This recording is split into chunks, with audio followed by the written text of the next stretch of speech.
Hi everyone. Welcome to another Sunday Zoom meeting and another podcast episode. If you're watching on YouTube or listening to the podcast, you can find out more about the podcast, our online community, paid private mentoring with myself, the podcast itself on the website. It's www.acimwithkeith.com. So we have 105 with us at the moment. So welcome everyone that's here live. And let's get on with today. So, as is tradition, let's start with a quote from A Course in Miracles.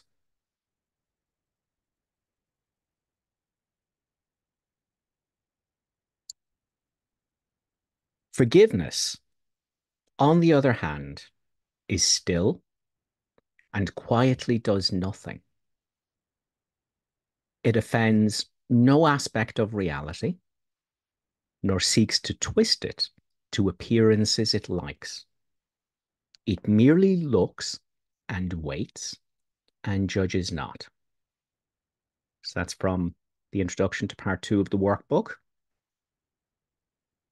So forgiveness, it is still and it quietly does nothing. It looks and waits and judges not. So there you go. Beautiful definition of forgiveness. Couldn't be simpler. And then we have a situation come up that we're upset. And what do? Oh my God, I'm having an ego attack. I need to do something about this. What's my forgiveness formula? What's my forgiveness formula? Holy Spirit, take it off me, take it off me, take it off me. I can't be dealing with this. This shouldn't be happening. I'm a course student. I shouldn't be having ego attacks like this. I need to apply my formula. It's not working. Maybe I'll do a different formula. That's not working. Why is it not working? Why is it not working? Are we there yet? Are we there yet? Are we there yet?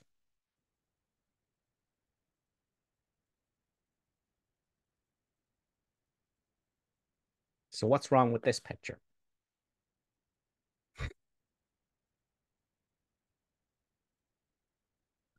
Oh, it shouldn't be happening. I need to do a forgiveness formula. I need to get rid of this. This is bad. It means I'm a bad course student, but I don't want to stop being an ego because I have this entitlement. I'm entitled to be angry over this, but I shouldn't be as a course student. So I'm just going to put the course out of my mind because it makes me feel too guilty. I'm just going to have my ego attack. I can look at this later. But no, I really should be looking at this. But I don't want to let my ego go. How do I fix it? How do I fix it? What's my forgiveness formula? I can't remember anything.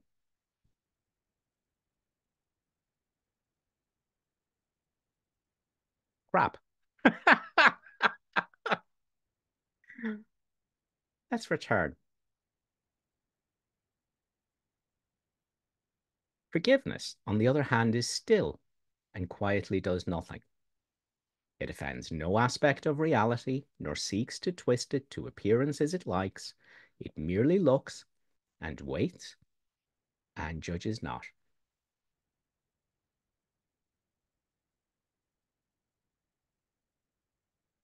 That's the trap everyone falls into. That's flypaper. That's what we mean by flypaper. That's the ego perpetuating itself by trying to solve the problem of itself and get rid of itself.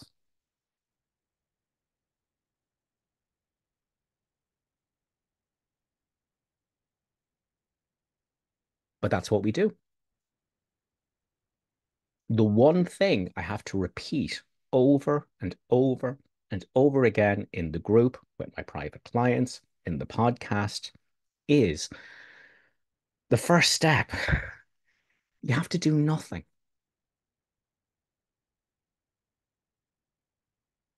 Everything else is flypaper.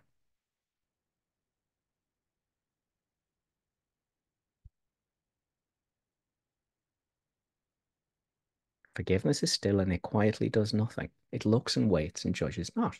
There's your formula. Everyone's like, oh, what's my formula? I'm having an ego attack. I can't believe it. I feel awful. I need to fix it. How do I get rid of it? Why is it still here? Why does the forgiveness formula not working? Why is A Course in Miracles not working? Why am I still suffering? Flypaper.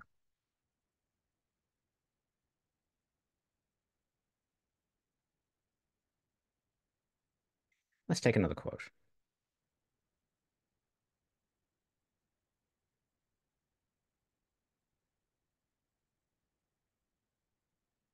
This is from chapter 31, section 5, paragraph 17.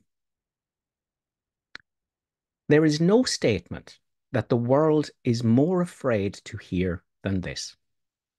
I do not know the thing I am, and therefore do not know what I'm doing, where I am, or how to look upon the world or on myself. Yet in this learning is salvation born, and what you are will tell you of itself.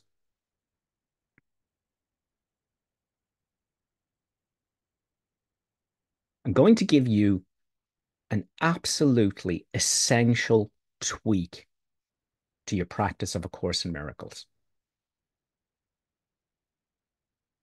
Everyone sets out as I, the body, with the insane voice talking to itself. I, the ego. I have to do this. I have to do that. I have to delete myself. Okay? That's nonsense. That's ridiculous. Okay? You have to understand something essential. You already are as God created you. Now. Now. There is nothing to do. It's just that you believe you are something you are not. A separate self, an insane voice talking to itself, having private thoughts that don't exist and mean nothing because it's not you. I always cringe when I hear students saying to me, oh, we don't really exist. All that says is you've decided you're an ego and now identifying as an illusion, something you're not, something that doesn't exist. You're saying, oh, we don't really exist. Why? What God creates is eternal, unchanging, absolute, and unassailable. You are that.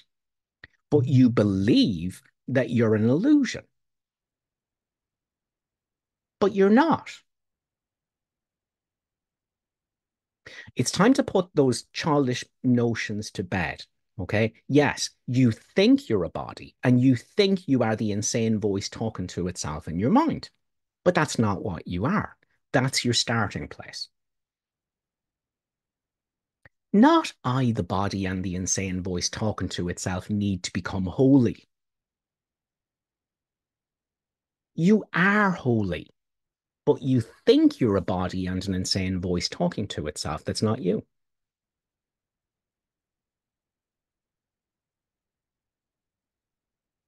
If you just make that one shift and understand in every moment you already are as God created you, but you think you're something else. Now, now the miracle can help you. Now forgiveness can help you. But if you think you're the insane voice talking to itself, going, how do I, the insane voice talking to itself, feel better about myself and my madness with forgiveness? That's not going to work. All your unhappiness comes from thinking you are the insane voice talking to itself in your mind. The imagined separate identity. One problem, one solution to every problem. It's all the same problem. The decision for the ego. I'm separate. I'm a separate self that has come into existence because God was murdered, non-duality is no more, and I really am a separate self. But you're not. It's a total illusion. You've got to make the switch and understand you're not trying to become something. You are unbecoming, a lie. That's what this path is about. The imagined separate self-identity is not trying to become something or ascend or become enlightened. You are the light now, but you think you are something that isn't real. This is what the miracle addresses. This is not a recipe to be a happy, insane voice talking to itself. There's no such thing. It's an oxymoron. It's a contradiction in terms. The minute you think you are something separate, your suffering begins. You plunge into all of the sin, guilt, and fear that was made up to protect separateness. And you'll deny it and you'll project it out and you'll say, the world did it to me. And I've every right to feel like this, to feel so miserable.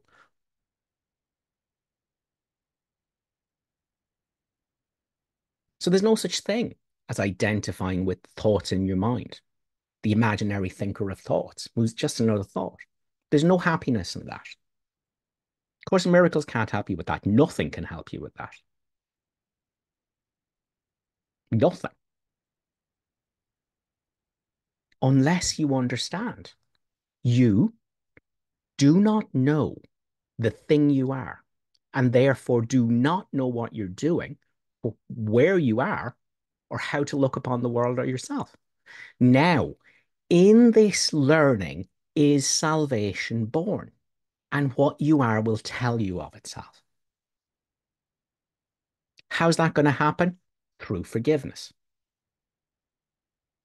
Now, when we use the word forgiveness, this has all kinds of connotations of, religiousness and like sacrifice and, taking one for the team and, you know, forgoing your better interests to be a holy ego. There's all that kind of baggage wrapped up in the word forgiveness.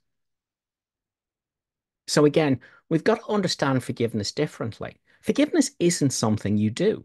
Forgiveness is what you are. Forgiveness is the process that brings you home to what your right-minded identity is in the Holy Spirit, where there is no judgment. That's what forgiveness is. Forgiveness isn't something you're doing for someone else. It's not something you're doing for the insane voice talking to itself in your mind. Forgiveness is something you do to remember who you are.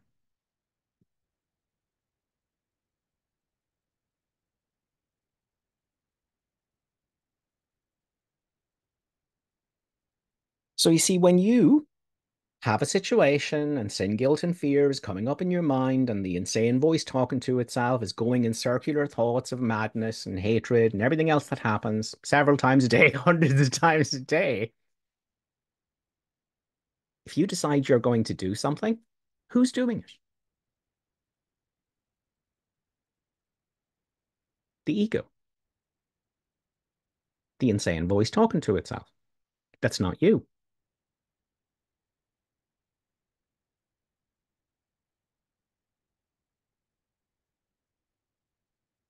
Forgiveness, on the other hand, is still and quietly does nothing. It offends no aspect of reality, nor seeks to twist it to appearances it likes. It merely looks and waits and judges not. Let's take another quote.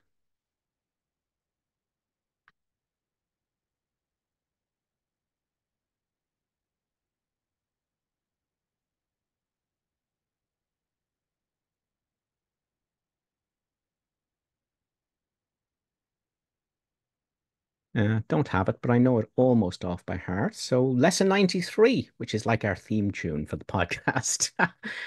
The self you made is not the Son of God. Therefore, this self does not exist at all. It is neither bad nor good. It is unreal and nothing more than that. Nothing it thinks, it seems to think, or does means anything at all. Doesn't mean anything. Doesn't exist. It seems to exist as an insane voice talking to itself in your mind that you think is you. That's not you. Okay, that's where all your pain comes from. An imagined identity made out of thoughts.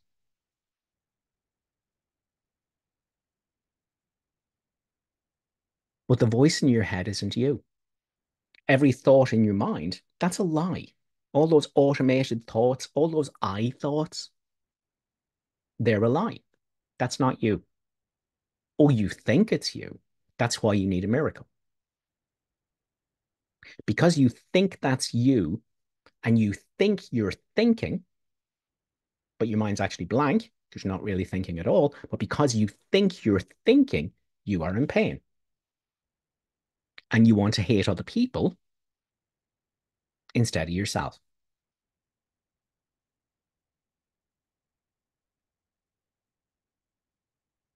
So the miracle is how you come home to the truth of what you are from the madness of identification with thoughts and thinking. The imaginary self that you've made out of thoughts and thinking.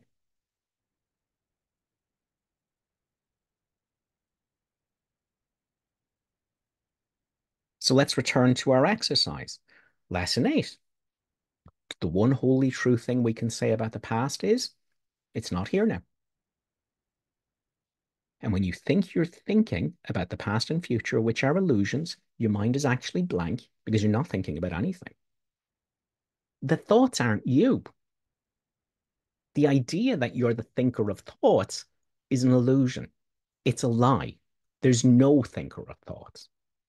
When you think you're the one thinking them, your mind is really blank because you're not thinking them. They're just happening. There's no separate self identity there to be having these thoughts. So without thoughts of the past or future, can you find any evidence of yourself as a person?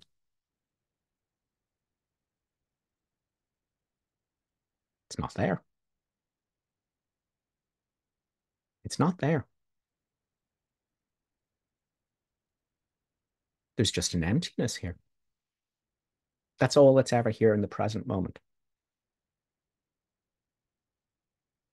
You have to manufacture your ego identity out of thinking about a past and go, that's me. It's all about me. But that me doesn't exist. Go looking for it. There's nothing there. There's no one there. Who you think you are is memory, the story. It's not you. It's never here in the present moment, except as a story about no one.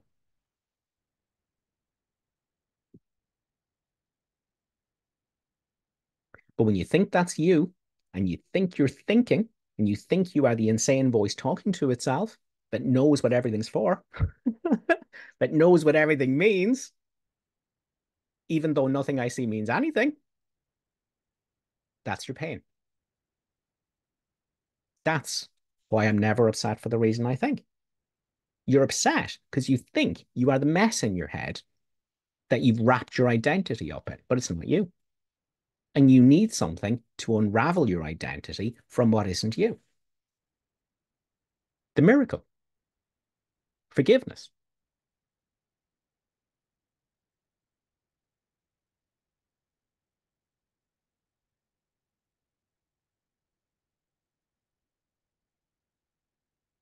So forgiveness is never going to make any sense whatsoever. Okay. And you're not going to have an awakening that A Course in Miracles is geared towards until you clearly understand that the thoughts in your mind are not you, they don't belong to anyone, and you're not thinking them. Now, I'm not saying you have to break all that, you have to drop all that. That's the process, that's the work, that's the mind training. But if you don't clearly understand that the thinking process in your mind is not you, that all the opinions and the thoughts and that's not you, you must understand that.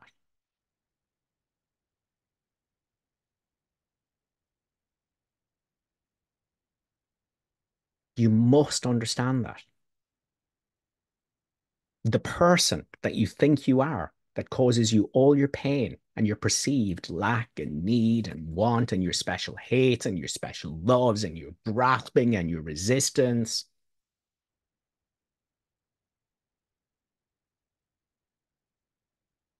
That's the problem. You think you're something you're not. But 90% of course students will identify as the thing they're not and go, how do I make it better? How do I fix it? How do I make the ego more tolerable? How do I be a happy, insane voice talking to itself? That's your trap.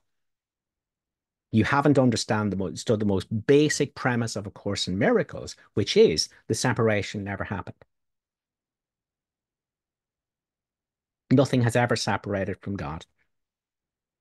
And God's Son has never separated into quadrillions of separate pieces. There's the appearance of that. It's not true. The forms, the broken pieces seem to take me nothing, for the whole is in each one, and every aspect of the Son of God is just the same as every other part. But you think you're an insane voice talking to itself that knows what everything's for. I know what it all means. I know what my problems are. I know what the solution is. Holy Spirit, come in, take it off me, do this for me, do that for me, so I can be happy, insane voice talking to itself. No, there's no happiness in that. That's the dream of death. That's the misidentification that is the only problem that you have. You think you're an illusion, something that doesn't exist. That doesn't mean you don't exist. It means you think you're something you're not. But you must understand this.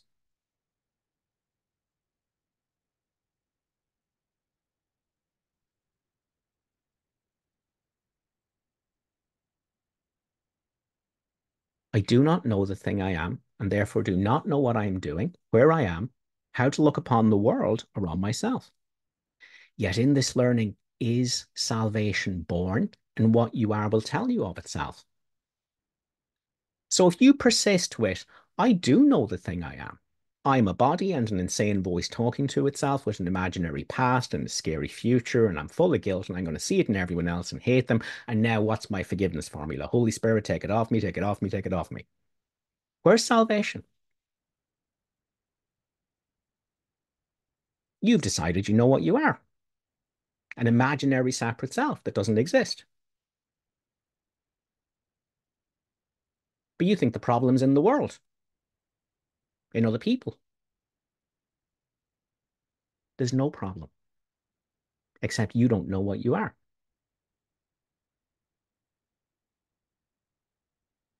Yet in this learning, I do not know is salvation born, and what you are will tell you of itself. How will it tell you of yourself?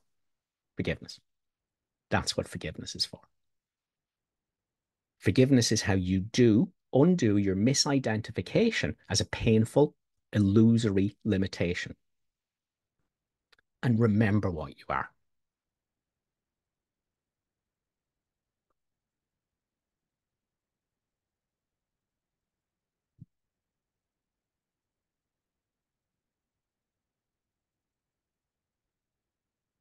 Okay, this is from chapter 9, section 4, paragraph 1.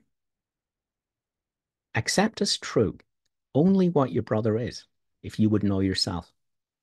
Perceive what he is not, and you cannot know what you are, because you see him falsely. Remember always that your identity is shared, and that its sharing is its reality.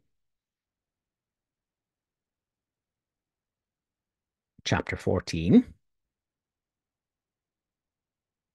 section 10, paragraph 12. Earlier, I said this course will teach you how to remember what you are, restoring your identity to you. We have already learned that this identity is shared. The miracle becomes the means of sharing it. By supplying your identity where it is not recognized, you will recognize it. I'm suffering because I don't know what I am. I need a way to remember what I am. The miracle is the means. And when I remember what I am, I see that it's the truth of everyone.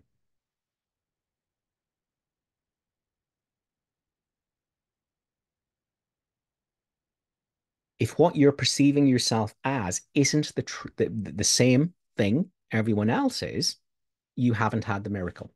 You don't understand forgiveness.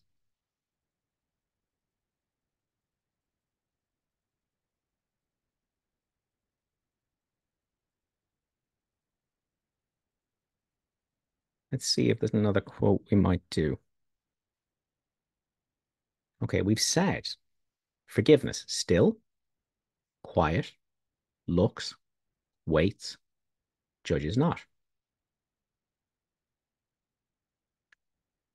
So let's take another quote.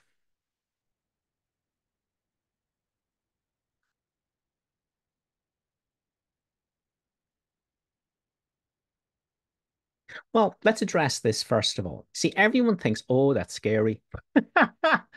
Oh, that's very scary. I think I'm a person. This is very scary. And here's what the course says. If the purpose of this course is to help you remember what you are, and if you believe that what you are is fearful, then it must follow that you will not learn this course. Yet the reason for the course is that you do not know what you are. If you do not know what your reality is, why would you be so sure that it is fearful? The association of truth and fear, which would be highly artificial at most, is particularly inappropriate in the minds of those who do not know what truth is.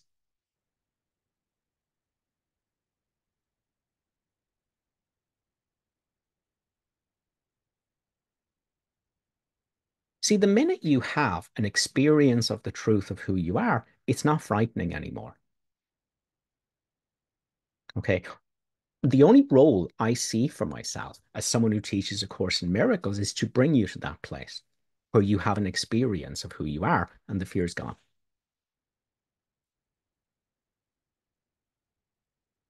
Because once there, that's the Holy Spirit. That's the light that guides you home. That's your teacher, the silence and the stillness that is your identity in the Holy Spirit. That does the rest. Okay. So my only usefulness is having you understand forgiveness and use it so you can remember who you are. And you only need one moment to remember who you are. And then turn me off. Turn everyone off, you know? Now you have the teacher, the silence and stillness in your mind. Because now you know without a shadow of a doubt that you're not a thinker of private thoughts, that there's no identity in thoughts. That was never you. It's not that it was you and now it's not. It was never you. It was an illusion that there's an identity in thinking. There's no identity in it. Thinking is not the problem. The body mind functions perfectly adequately as a communication device in the dream without you misidentifying with it, without you thinking it's you. It's not. It never has been. It's not now. It won't ever be. It's an illusion created by believing your thoughts.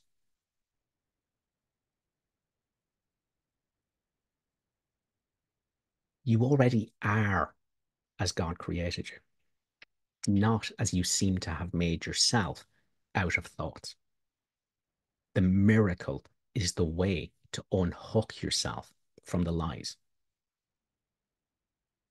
that your thoughts are true and that there really is a thinker of them. There's no thinker of them. It's an illusion. It's not you. I am not a body. I'm free. I'm still as God created me. The Course is not messing around with that. Literally, you're not a body. It has nothing to do with you. And literally, as much as you're not a physical body, you're not a psychological body. There is no separate self here apart from the rest of the world. It's an illusion.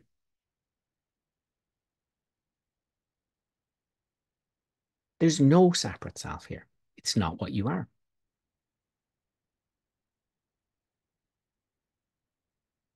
Okay, let's take another quote. But again, notice how the voice in your head goes, oh, that's scary. It's not. When you realize what you are, it's not scary. That's what that last quote meant. So don't be entertaining that notion. What you really are is so much greater than the crumbs that you're settling for, identifying as an imaginary thinker of imaginary thoughts. Lesson 52, I have no private thoughts, but it's only private thoughts of which I'm aware. Can they mean? They do not exist, and they mean nothing. Nothing. But that's where all your pain comes from. You think they're true. You think you're thinking them. You're not. You need the miracle. You need to understand forgiveness. And it's so simple. And the instruction is you need do nothing.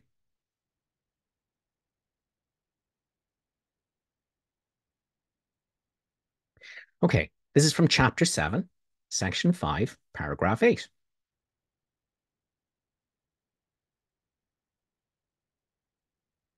This places you in a position of needing to learn a lesson that seems contradictory. You must learn to change your mind about your mind. Only by this can you learn that it is changeless. Okay, there is apparently private thoughts in your mind, and you apparently have an identity in them, and it's all changing. And the emotions are all over the place. 1 minute you're high, the next minute you're low. 1 minute you're titillated, the next minute you're bored. 1 minute you're loving, the next minute you're murderous. That's not you. None of it. Your mind is changeless. It's always the same. Everything else is something you are mistaking yourself for, and it's not you. To continue the quote, when you heal, that is exactly what you are learning.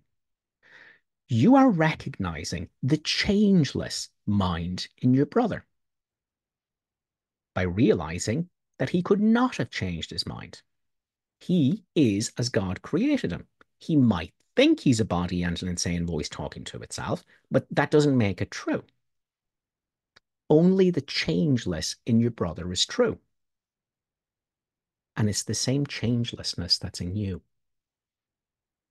Always remember that your identity is shared. The changing can't be shared with anyone because it's an illusion. It doesn't exist. It means nothing. It's the changelessness that's shared. That's our shared identity in the Holy Spirit.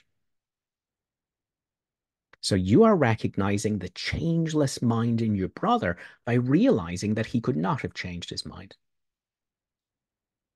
That is how you perceive the Holy Spirit in him, because the Holy Spirit is changelessness. The ego is the changing.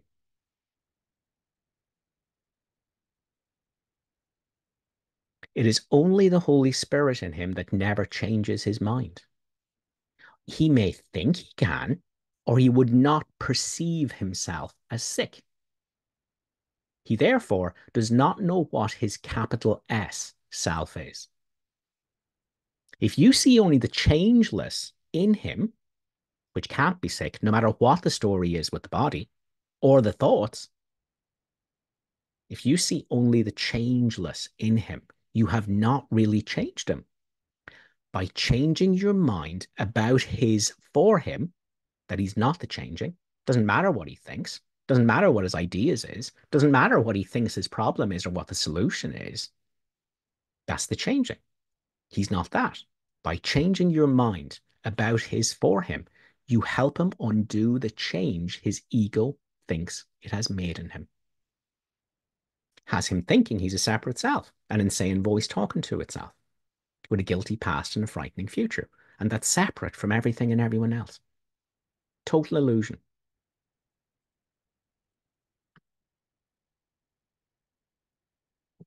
Chapter 30, Section 8, Paragraph 2. Your brother has a changelessness in him beyond appearance and deception both. What's appearance and deception?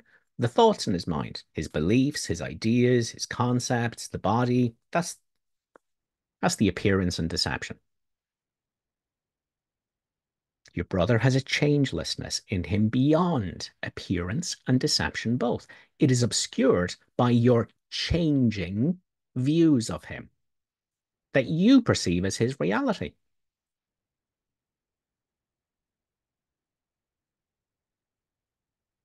You met him and you thought he was annoying and you didn't like him. And then you got to know him and you thought, oh, something, he's nice.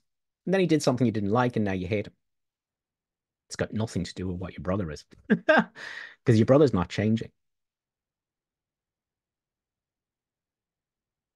What your brother is has nothing to do with the changing thoughts in your mind about it. Nothing. And it has nothing to do with the changing thoughts in his mind. Nothing. And it's already true. Just like the truth of you is already true, no matter what madness you believe, no matter how much you think you're thinking.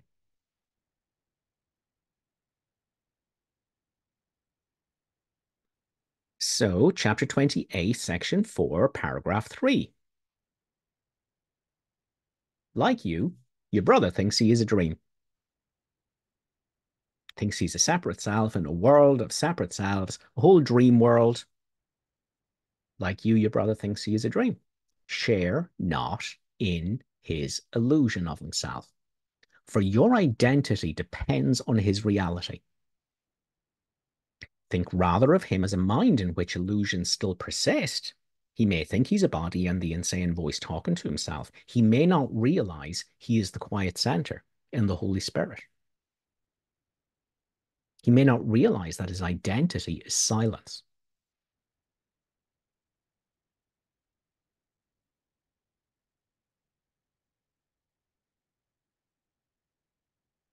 He may not realize that, but that doesn't change who he is.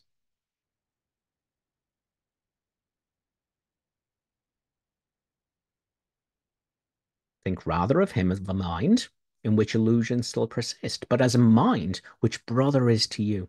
He is not brother made by what he dreams, not based on his thoughts, his beliefs, his concepts, his mad notion that he has a past and a future, that he's a separate self.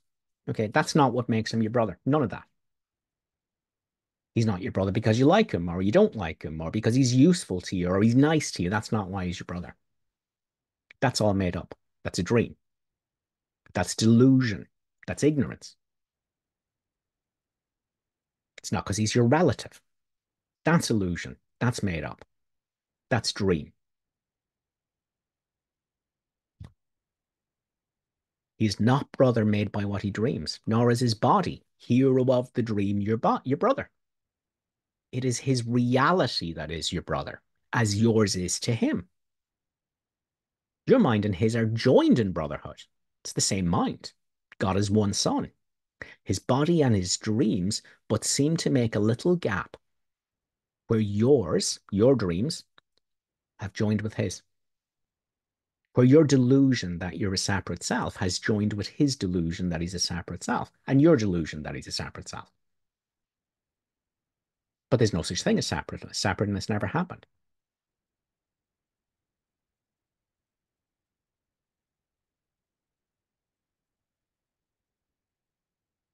Okay.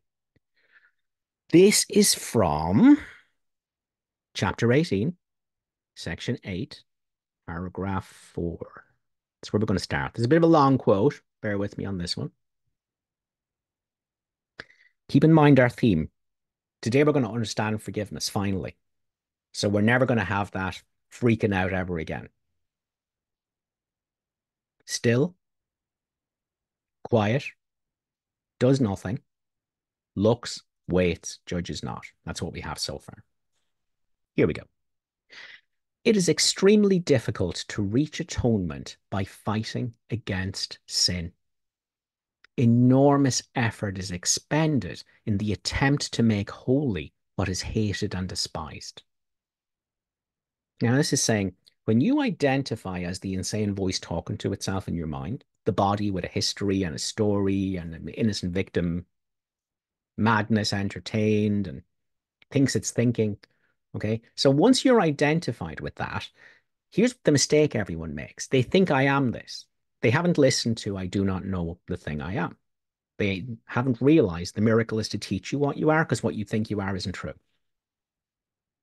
But when you identify as the mad thing that doesn't exist, and now you go, I should be a good Course in Miracle student. I should be forgiving. I shouldn't be having these ego attacks. I need to try and stop this happening. I need to fix my thoughts. Well, there you have it. It's extremely difficult to reach atonement by fighting against sin. Enormous effort is expended in the attempt to make holy what is hated and despised. What's hated and despised? The body and the insane voice talking to itself. Okay? Total hatred of itself that gets denied and projected out onto everyone else so it can hate externally instead of looking at the hatred within. The despised thing, the separate self identity. Nor is a lifetime of contemplation and long periods of meditation aimed at detachment from the body necessary. All such attempts will ultimately succeed because of their purpose. Yet the means are tedious and very time consuming, for all of them look to the future for release from a state of present unworthiness and inadequacy. Here's the problem again. Oh, I'm a course student and I think I have an ego and it doesn't really exist and I have to do something about this. And I, the ego, and what's my forgiveness formula? And what do I do? And how do I tweak this? See, you're looking for your salvation in the future. You don't understand you already are as God created you now. And the minute you go looking to a salvation in the future, you can't know what you are because it's not there. Because there's no future. It's an illusion. There's only now. And that's why this passage is saying this is very tedious and time consuming. It's looking into the future for a salvation that's here now. And if you're there going, what's my forgiveness formula? How do I fix it? Is it gone yet? Is it gone yet? Is it gone yet? Holy Spirit, take it off me, take it off me. I'm going to go Netflix and chill and drink beers, try and forget about how awful I feel. And I trust the Holy Spirit's going to get rid of it for me when I come back. Oh, it didn't work. Why not? Of course, it doesn't work.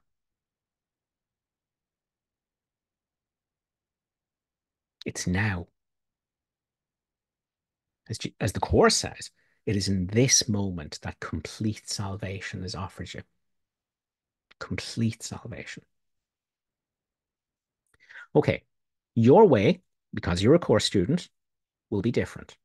Not in purpose. This is all about learning who you are and ending your suffering from misidentification. A holy relationship is a means of saving time. This does not mean you have to find some other holy ego and you can be holy egos together and, and become something amazing in the future. No. Okay, the holy relationship you have is with the Holy Spirit, with the truth of who you are in the quiet center of forgiveness. That's your holy relationship because from there, you look out and see what you are as the truth of everyone. That's a holy relationship. Instead of looking within, seeing an insane voice talking to itself and going, that's me, and then looking out and seeing someone else that's an insane voice talking to itself and going, we can be holy egos together. It's all fabulous. This will be an extra special relationship. Fabulous. No. One holy relationship, which is with the truth of who you are in the Holy Spirit, and you look out and you see that truth in the other person. That's a holy relationship. Okay, but you have to use forgiveness to get there. You have to undo your misidentification as an ego to return to the truth of what you are in this moment, which is shining as the truth of everyone.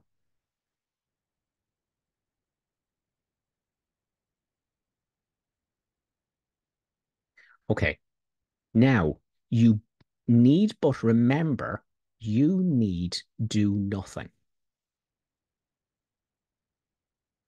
It will be far more profitable now merely to concentrate on this than to consider what you should do. What's there to do about what you already are? Okay.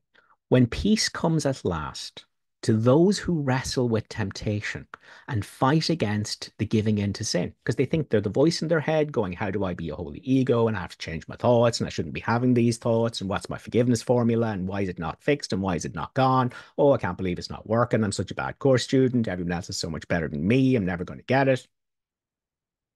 That's what's being talked about here. When the light comes at last into the mind, given to contemplation, or when the goal is finally achieved by anyone, it always comes with just one happy realization. I need do nothing. Here is the ultimate release, which everyone will one day find in his own way, at his own time. You do not need this time. Okay, something very powerful is being said here. The ultimate release everyone must find is that they need do nothing. Okay, so people are going to need time to mess around and search out what they should do and how they can be in a holy ego and how they can be this and that and the other and what's my forgiveness formula and oh, how do I fix myself as an ego, as the insane voice talking to itself?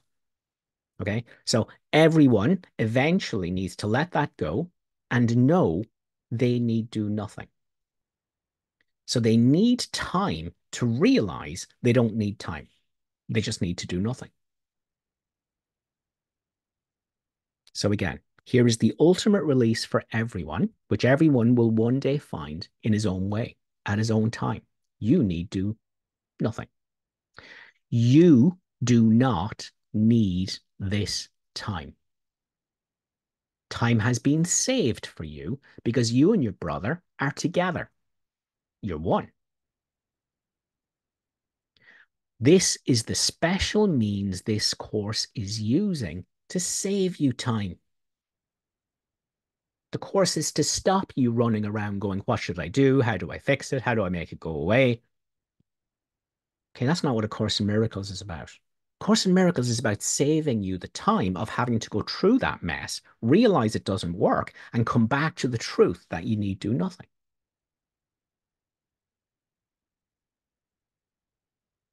You are not making use of the course if you insist on using means which have served others well, neglecting what was made for you.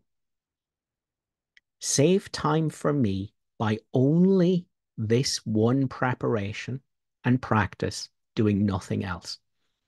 I need do nothing is a statement of allegiance, a truly undivided loyalty.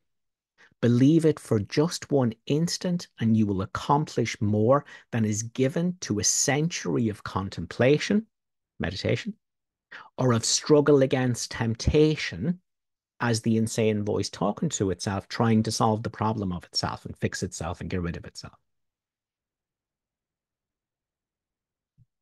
To remember that I need do nothing. To continue, to do anything involves the body. It involves a physical body that's not you, and it involves a mental body, a psychological body that's not you. To do anything involves the body. And if you recognize you need do nothing, you have withdrawn the body's value from your mind, the physical body and the psychological body. Here is the quick and open door through which you slip past centuries of effort and escape from time.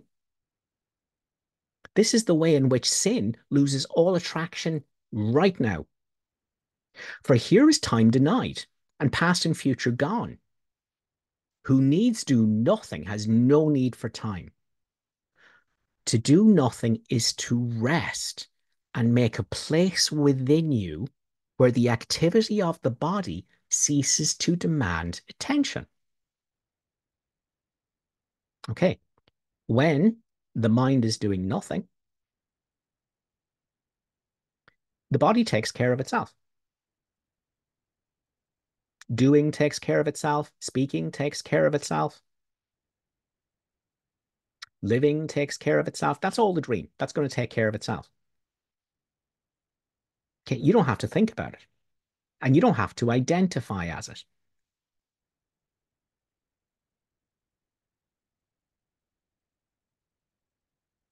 To do nothing is to rest and make a place within you where the activity of the body, physical and mental, ceases to demand attention.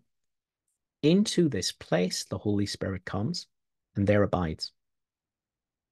He will remain when you forget, and the body's activities return to occupy your conscious mind. When you start thinking you're the voice in your head again, doesn't mean once the Holy Spirit, once you've had this one moment of clarity that you're not the insane voice talking to itself, this space, this void, this no thing, this silence, where none of those words or concepts exist, what is in this moment the light of the world, which is you and everyone else. Once that's in your mind, it's in your mind.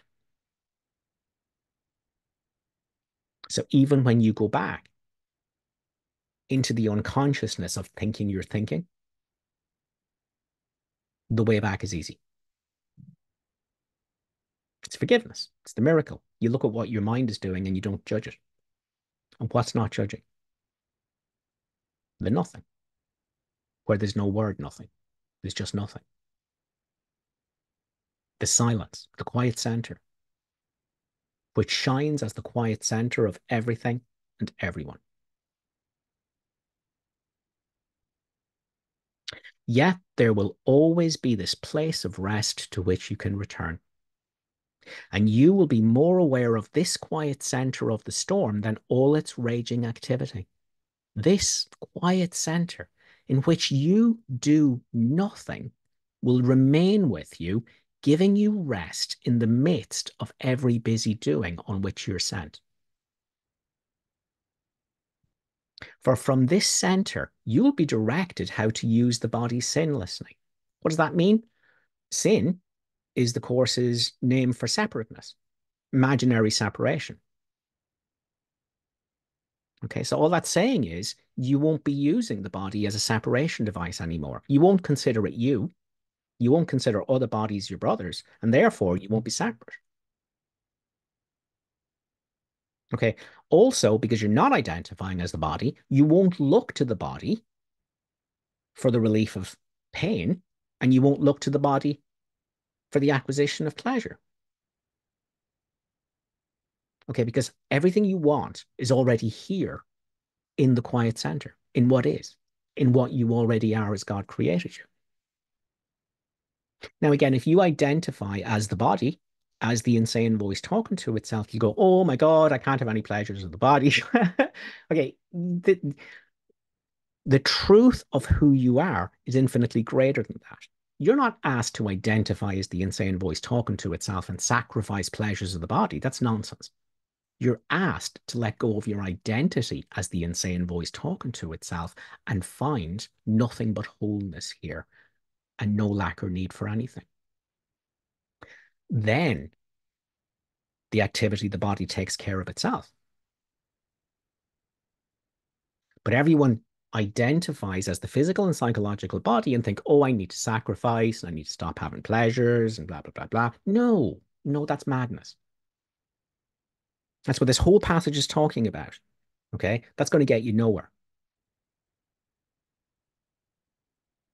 Instead, you have to learn your identity as the quiet center. This is what you are as God created you. You need a way to return to this identity from the madness of thought-made imaginary separate identity.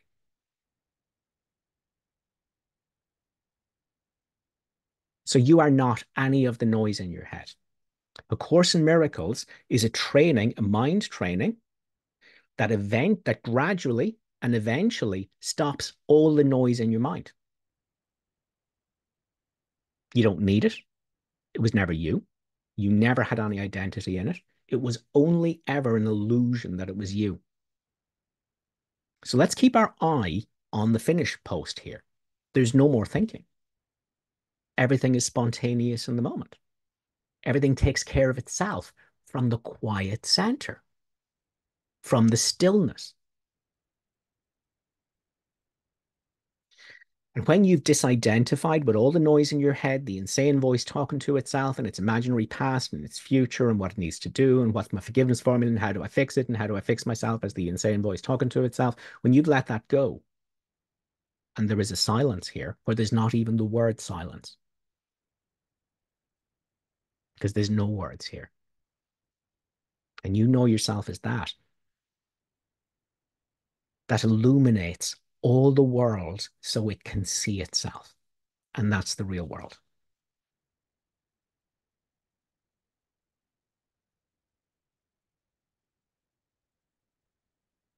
You are quiet, silence. And the only problem you have is that you think the activity of your mind is you. It is not. It makes you think you're something you're not. It makes you think you're somewhere you're not. It makes you think you know what you are, what the world is, what's right, what's wrong. It makes you think all that, and it's all wrong. That's not who you are.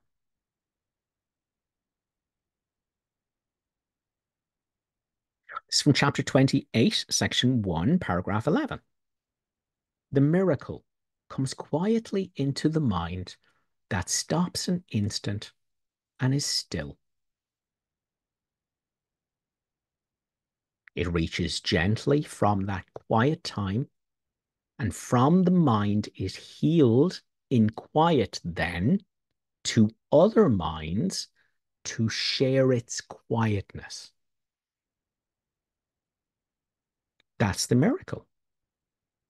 The previous quote was telling us the miracle establishes your identity where it's not recognized and that your identity is shared. When you realize you're not the activity of the mind, none of those thoughts are you. None of them are true. None of them have value, not one of them.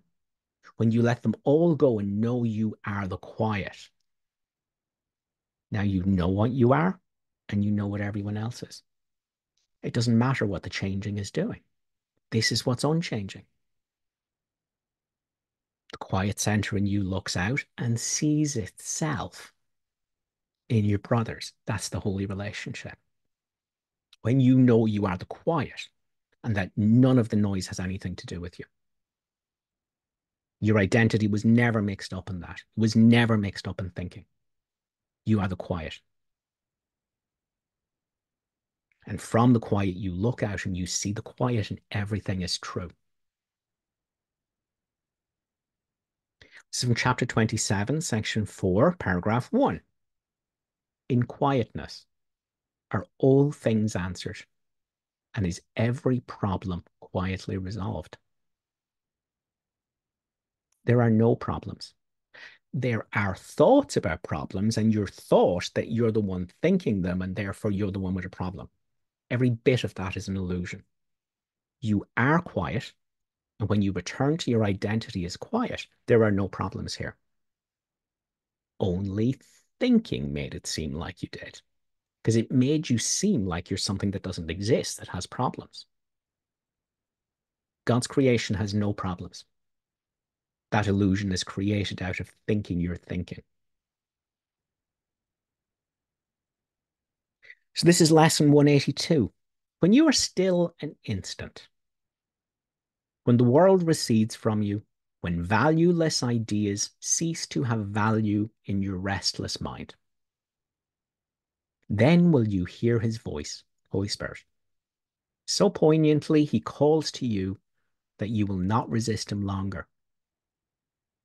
In that instant, he will take you to his home, and you will stay with him in perfect stillness, silence, and at peace beyond all words, untouched by fear and doubt, sublimely certain that you are home. Now, people read this and they think, oh no, that's a level 1 statement. That is not a level 1 statement. It is true of level 1, but it's also absolutely true of when you choose your identity in the Holy Spirit. It is 100% true of the real world. which is level two, the dream.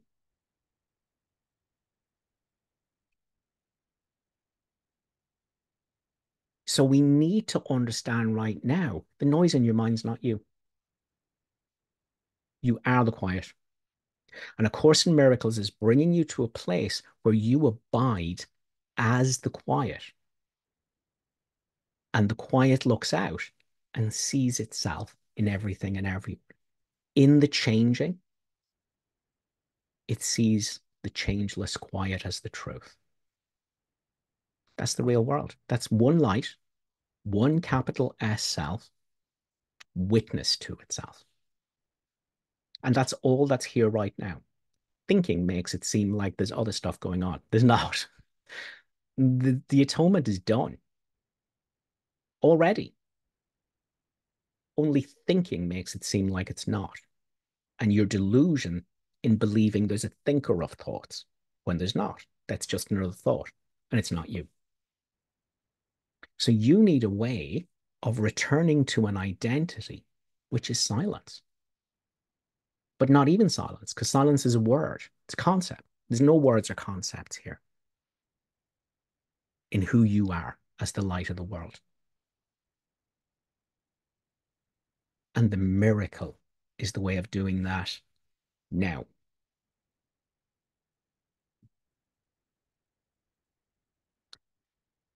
Okay.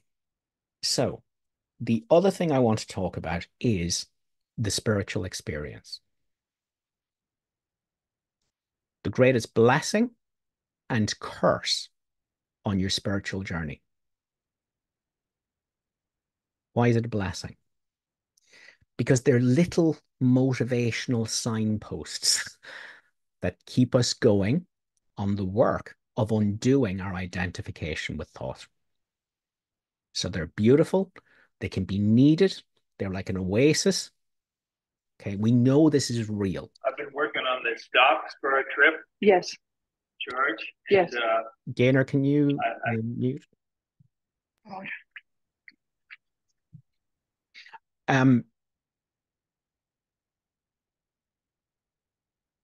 Okay, we were talking about the spiritual. Sorry about that. We were talking about the spiritual experience. Beautiful oasis, realizations that there's something more to me than a physical and psychological body. There's something more going on, and that the world is something more than what the insane voice talking to itself tells me it is. Okay, beautiful, beautiful, beautiful. Spiritual experience is lovely. Okay. Now, the problem. People have a spiritual experience and go, oh, that's my identity. This state of bliss, this state of peace, this state of oneness, this state of connection. This is my identity. Oh, it's fabulous.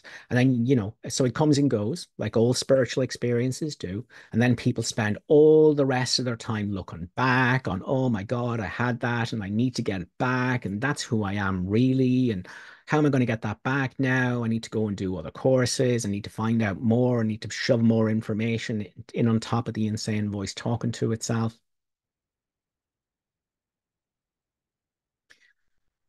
Okay, please understand this. I need do nothing means your identity is available to you right now. It does not matter what's going on with the insane voice talking to itself. And it does not matter what's going on with the body.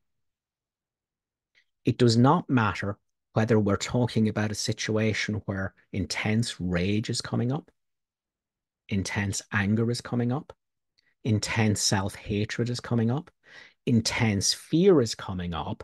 What you are is here now, regardless of what's happening. But everyone thinks, oh, how can I do this in the middle of anger? How can I do this in the middle of fear? That's because you don't know. That's because you're chasing this fictional, blissful, fantasy, spiritual me. The ascended version of the insane voice talking to itself. I know the story, I know the concept.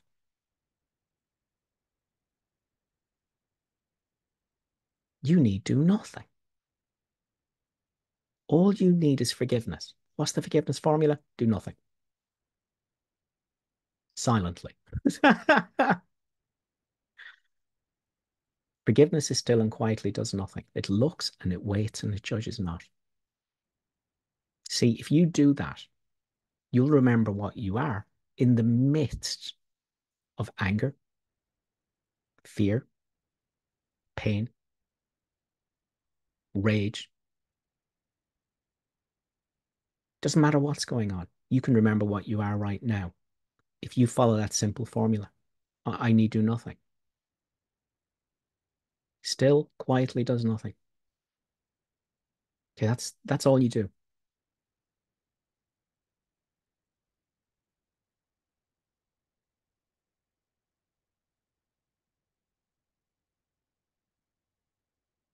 Now, is that saying the insane voice talking to itself and its raging emotions and the adrenaline pumping and the heart going and the fight or flight reflex that's coming in?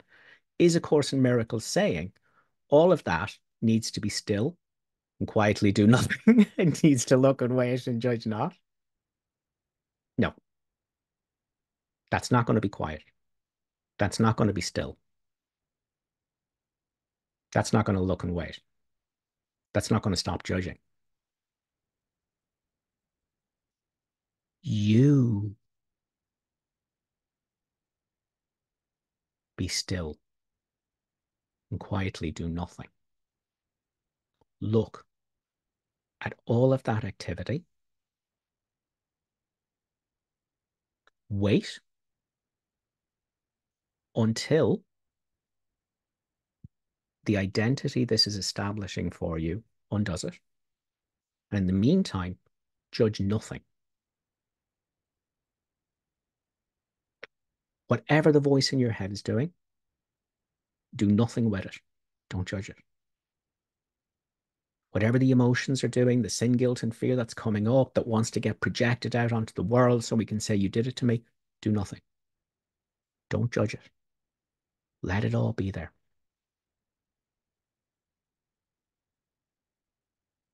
You do nothing. Let all that rage. You do nothing.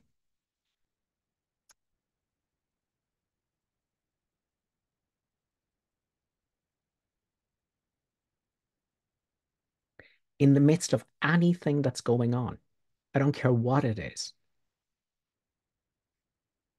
you can remind yourself, this is fine.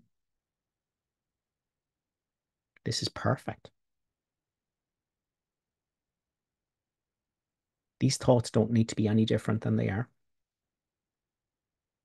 These emotions don't need to be any different than they are. These life circumstances don't need to be any different than they are. How this dream figure is reacting doesn't need to be any different than it is.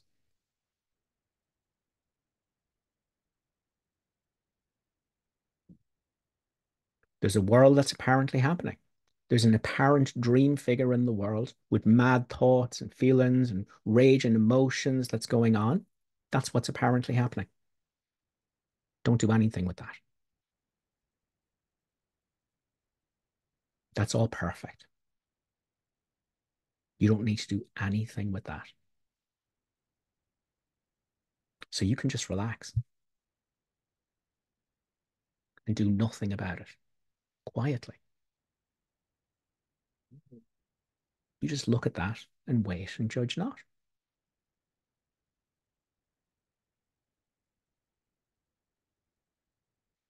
Let all that happen and don't project a meaning onto it. It doesn't have one. Don't put a meaning onto it. Don't say it's all gone wrong. Don't say this awfulness is awful. Let the awfulness be there. It's absolutely perfect like it is. Just don't say the awfulness is awful.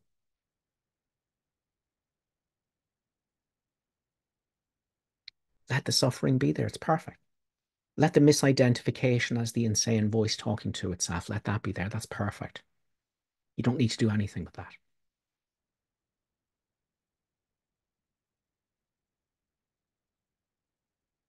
No need to have an opinion on that. Don't do anything. In this moment, you just relax and don't do anything. As the bile and the hatred and the spite and the anger and all of that's happening, the fear and the anxiety, you don't do anything with that. That's all fine. You need to do nothing with that. Don't call it anything. Don't put a name on it. Don't have an opinion on it. Just relax. You just relax your shoulders, take a deep breath, and let it all be exactly as it is.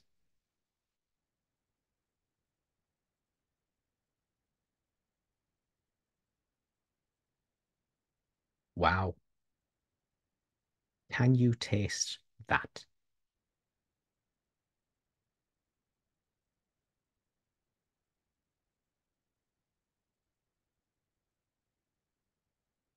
Let all things be exactly as they are. Doesn't matter what's going on. Doesn't matter that there's an ego attack happening. That's all perfect. What could you not accept if you but knew that all things past, present, and to come are gently planned by one whose only purpose is your good?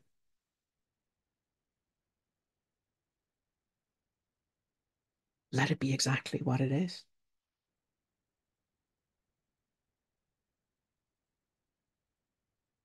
No judgment. Oh, there's judgments in the mind. Don't judge them.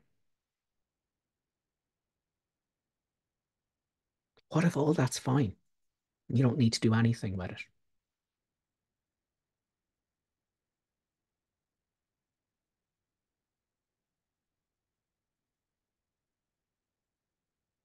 Feel what's here. When you let go of fighting, trying to do something as a holy ego. Oh, I shouldn't be doing this. This shouldn't be happening to me. What's my forgiveness formula? Oh, I need to do something. Oh, I need to analyze it. I wonder if it's linked from that time when I like wet my pants when I was 5. No, do nothing. Do nothing. Whatever's going on right now, this ego attack, great. Do nothing. And you'll remember who you are. Because something is here. It's not really something.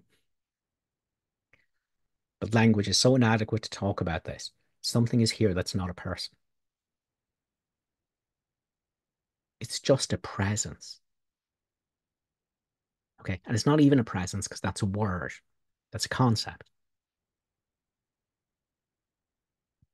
Something is here where there isn't even a concept. And all you have to do is do nothing. See, the voice in your head's always going to be doing something. And the emotions are always going to be shifting and changing. See? And all you have to do is do nothing as that's happening. And you are the changeless, the nothing, which is not really nothing because that's a word, which is not here.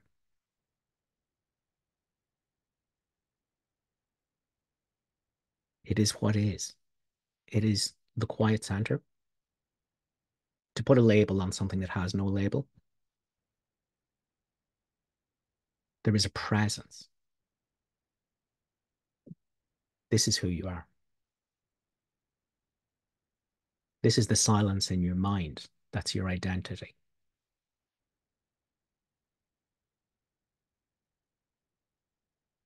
Now, let me tell you something. The next time you have some upset that's coming up, regardless of having listened to this podcast, your first instinct is, oh my God, I'm having an ego attack. What's my forgiveness formula? I need to remember how to do it. How do I do it? How do I get rid of it? Why is it not going away? Oh my God, it's not working. It's not working. You're still going to do that. Okay. And all you do is you go, I don't need to do anything. Just relax your shoulders. Take a nice deep breath. Just remind yourself this is all fine. It's perfect.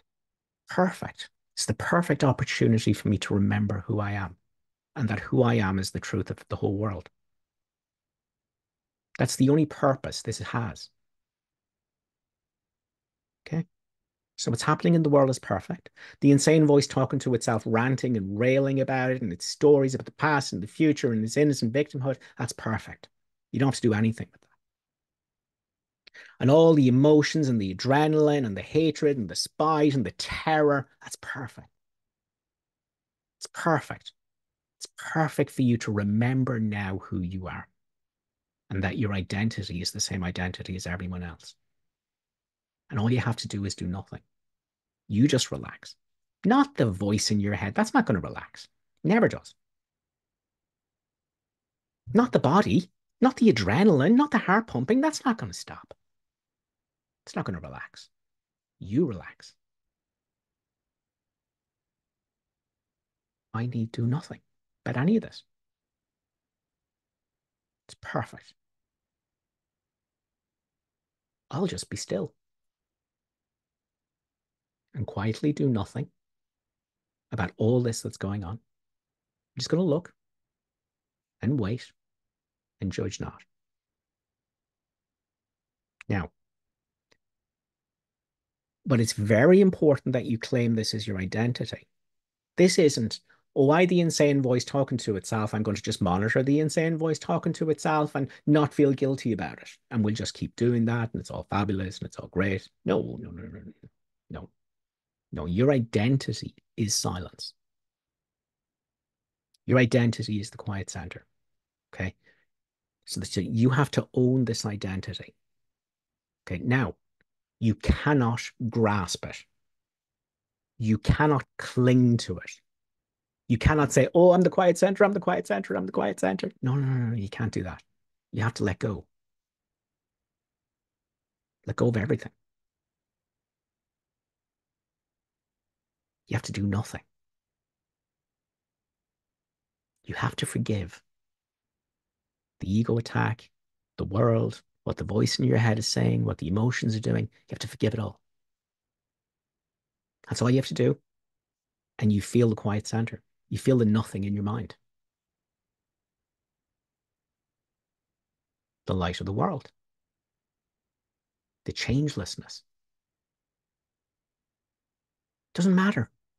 Yes, there's anger raging. Yes, there's upset raging. Doesn't matter.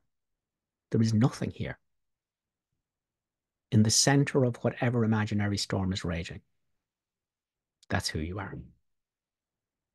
You can't cling here. Can't go, oh, I can't do it. Oh, I can't pick it. Oh, I can't get there. Oh, I can't hold on to it. Oh, no, no, no, no, madness. Just let go. Just drop your shoulders. Let the show happen. And this identity's here, this presence. And there's no one in this presence going, I am presence, like an insane mantra. No, there's just presence. No matter what the voice in the head is saying or doing, no matter what the emotions are doing, no matter what's going on with the body, this is who you are.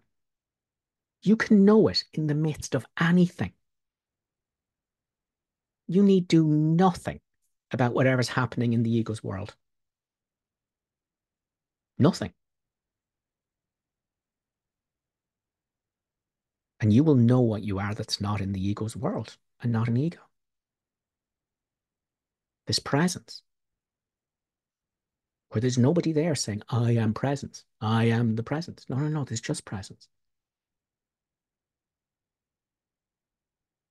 And all you have to learn how to do is radical and absolute acceptance of what the present moment is doing.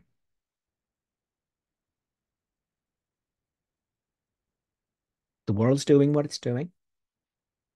The dream figure is ranting and raving and disgusted and thinks they know what it means. And there's all this adrenaline pumping and all this awful sin, guilt, and fear, and it's getting projected out. See? And what you need is radical and total acceptance of what's happening. To really understand, all you have to do is do nothing.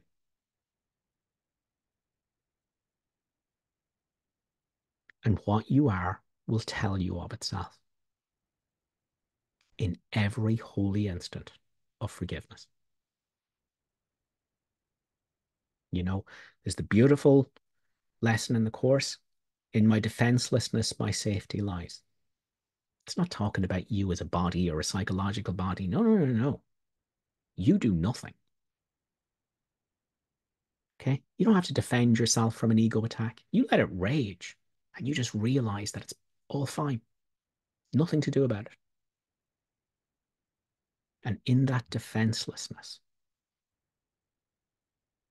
what you are tells you of itself.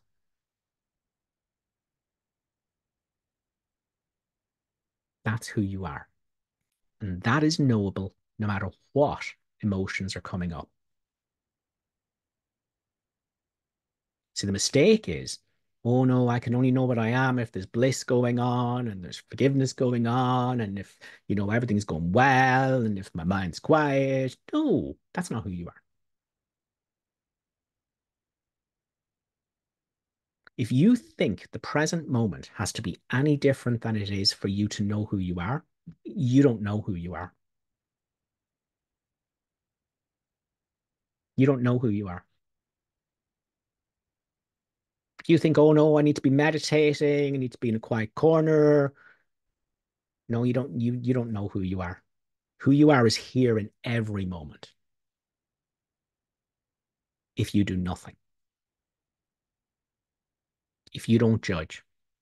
Not the voice in your head. The voice in your head can only judge if you don't judge it. If you don't call it bad. If you don't say, oh, this is a problem and I need to fix it, and Holy Spirit, take it off me, take it off me. What's my forgiveness formula? Why is it not working? Are we there yet? Are we there yet? Are we there yet? No, no, no, no. No, it's your madness right there. You just drop your shoulders, take a nice deep breath and go, this is fine exactly the way it is.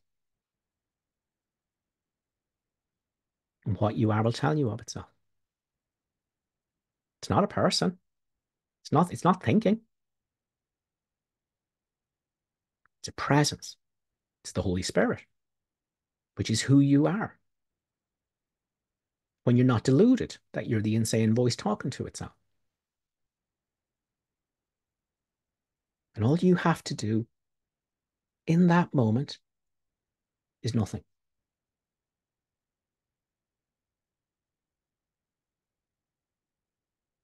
Because what you are that is not a body or an insane voice talking to itself will tell you of itself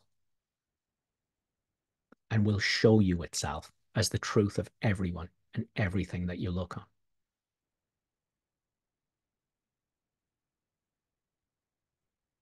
All you have to do is drop the delusion that what's going on with the ego is you. That's a dream figure. You're not in the dream. And you will know that experientially, viscerally, in the moment where you do nothing.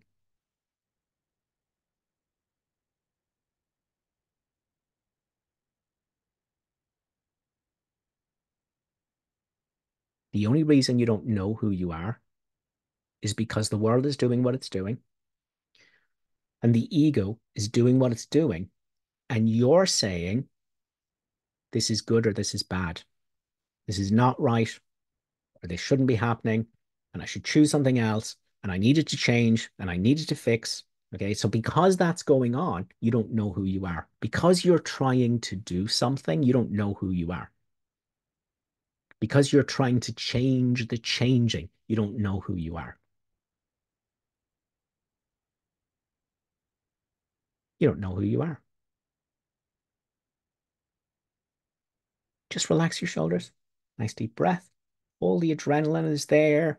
All the mad thoughts that are not you. All the emotions, all the hatred and the bile. And all the thoughts that you shouldn't be having them, but you can't stop having them. It's all perfect. You just drop your shoulders, nice deep breath. It's all fine. Let it be. And let what you are tell you of itself. This is your identity you didn't know.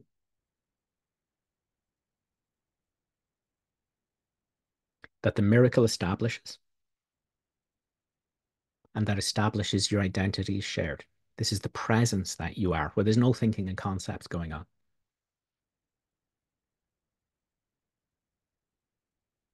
And you can stay here once you're doing nothing with anything the ego is doing.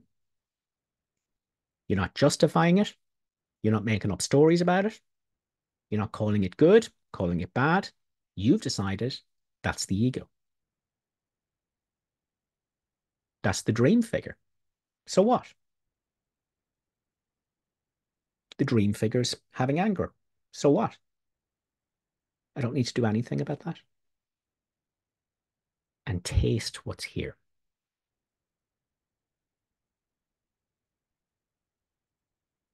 Taste what's here when the judgment stops of the judgments. When you let go, when you totally surrender,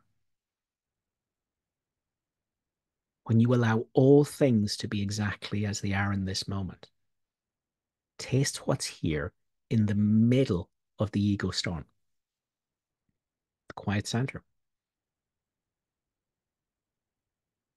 Now, it doesn't matter if there's an adrenaline rush going on for another half hour. It doesn't matter the heart's still beating fast for another 10 minutes. It doesn't matter that the voice in the head keeps starting up with its madness. As long as you are doing nothing, no matter what you are is telling you of itself. Presence, which isn't even presence because that's a word. There is just what's here. It's wholeness, but there's not the word wholeness there. It's silence, but there's no word silence here.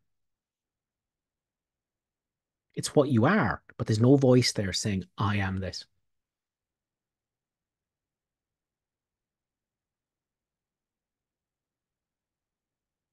There is just what's here.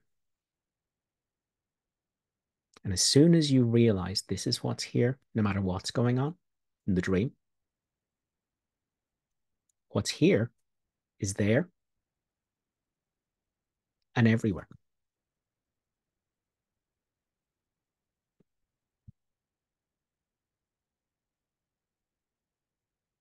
Forgiveness is how you remember what you are.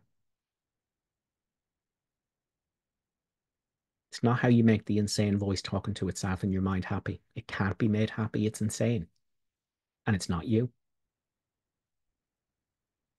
You can't think your way into the holy instant where you know and remember that you're the light of the world and so on is everyone else. You can't think your way into that. You can't judge your way into that. You can't do something into that. You're lost the minute you do that. You have to do nothing. You have to just go, this is fine. Discomfort is here. Anger is here. Total authenticity. You have to not try and fix it. You have to not try and change it. You have to not try and justify it. Not judge it. You just have to go, this is what's happening. And I'm not going to project a meaning onto it. You know, we talked about not projecting a meaning. We talked about the world doesn't mean anything. And the voice in your head doesn't mean anything last week. And just one of the problems that showed up with some of my private clients is the idea that you should stand in front of the world going, oh, it doesn't mean anything. It doesn't mean anything. It doesn't mean anything. That is not the message here. That is not the message here. In the Course, it says, the dreamer who doubts the reality of his dream is not really healing his split mind. So you standing in front of the world going, it doesn't mean anything. So you, the insane voice talking to itself, can feel better about yourself. That's not what this is talking about. That won't heal your mind of separateness and guilt. Won't work. Okay. You have to understand that the world doesn't mean anything, but there is a madness, an insane voice talking to itself that you mistake for yourself, and it's emotions of sin, guilt, and fear that's going to come up. That's what you need to look at. That doesn't mean anything. So you have to understand the world doesn't mean anything. A dream doesn't mean anything. You must understand that. That is not your practice. That is not your practice. Your practice is that the thoughts and feelings in your mind about it don't mean anything because they're not you. And if you do nothing about them, if you relax in the middle of the dream figure, the ego doing what it's doing, and you're just going to relax, this is fine.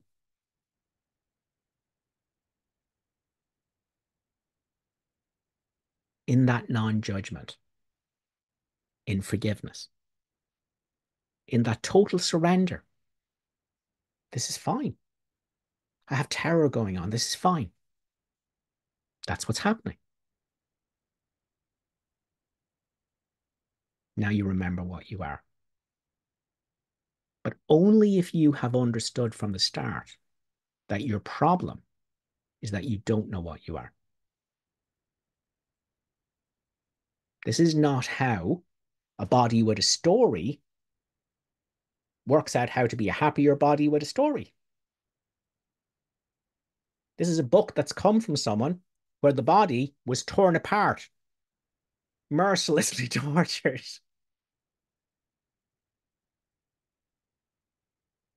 And if you can't understand what A Course in Miracles is saying from the perspective of the crucifixion, you don't understand A Course in Miracles at all. Because A Course in Miracles is saying it doesn't matter because you're not a body. You're not the voice talking to itself in your mind. You'll remember that if you do nothing about it.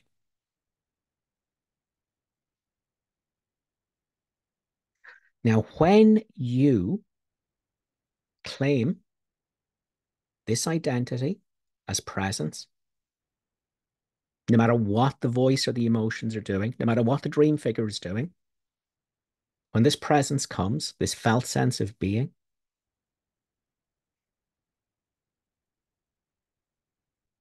this presence will dissolve all darkness.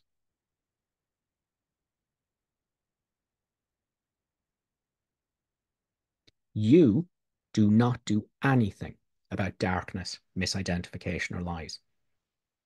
That's not your job. Your job is to do nothing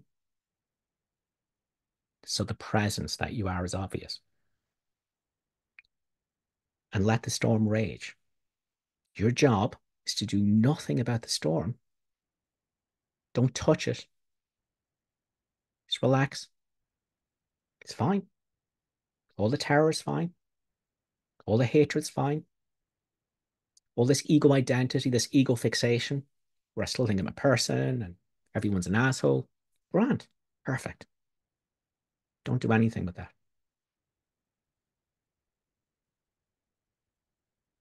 And the Holy Spirit's come. Can you taste that now? Total surrender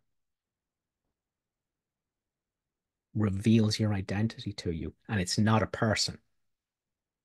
The person's not gone. The dream continues. But when you do nothing,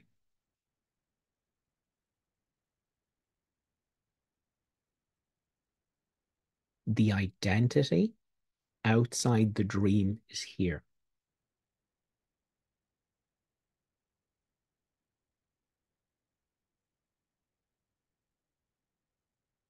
And now you look back at the dream and you see this presence that you are as the presence in everyone and everything.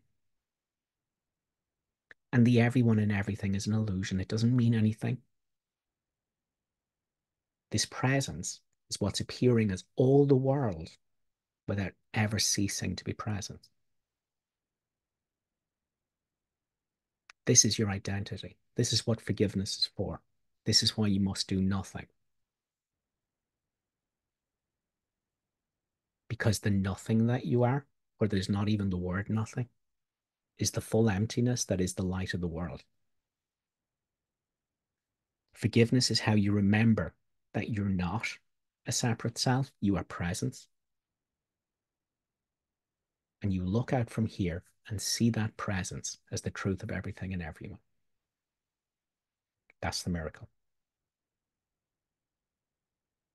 Okay, let me close my curtains before I melt in the sun, and we get some questions.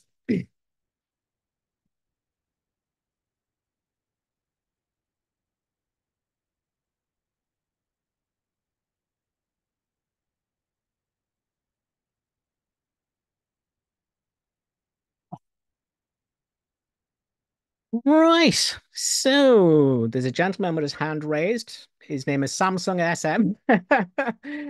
So if you want to take yourself off mute and tell us your name.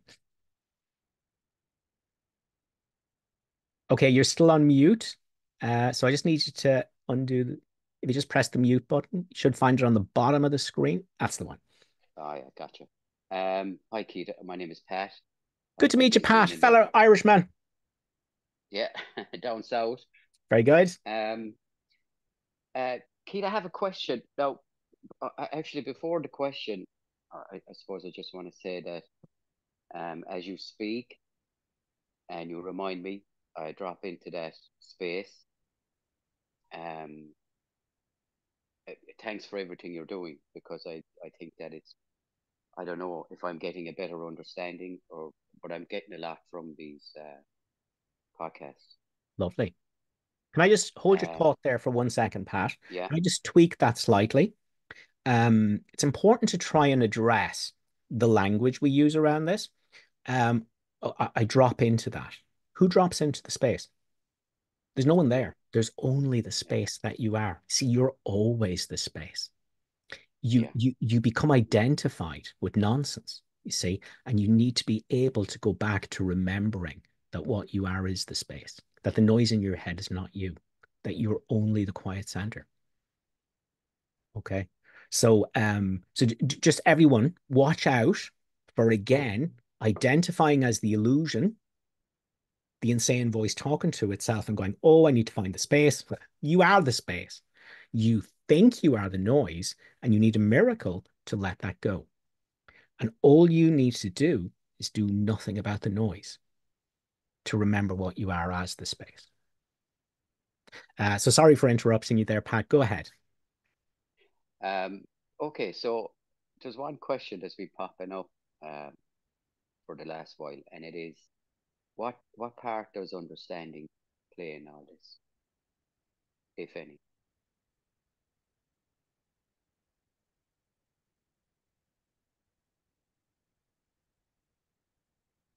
All right.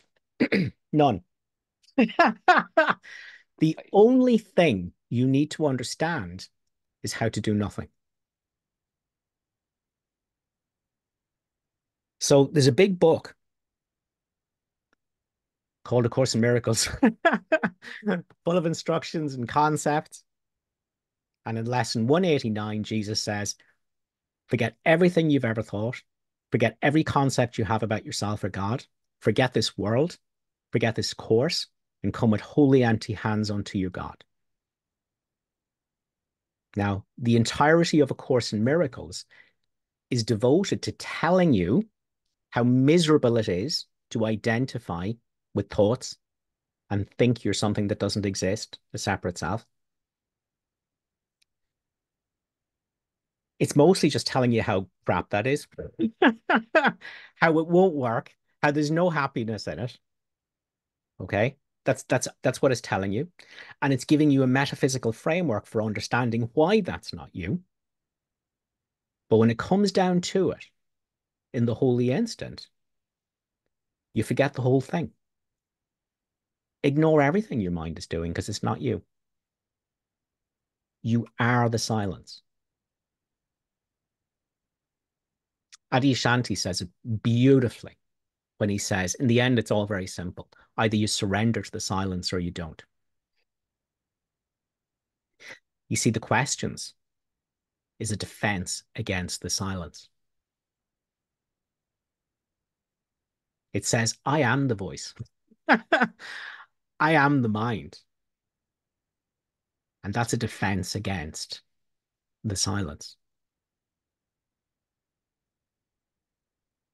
And that's why the Course says, thus is all questioning within the world a form of propaganda for itself.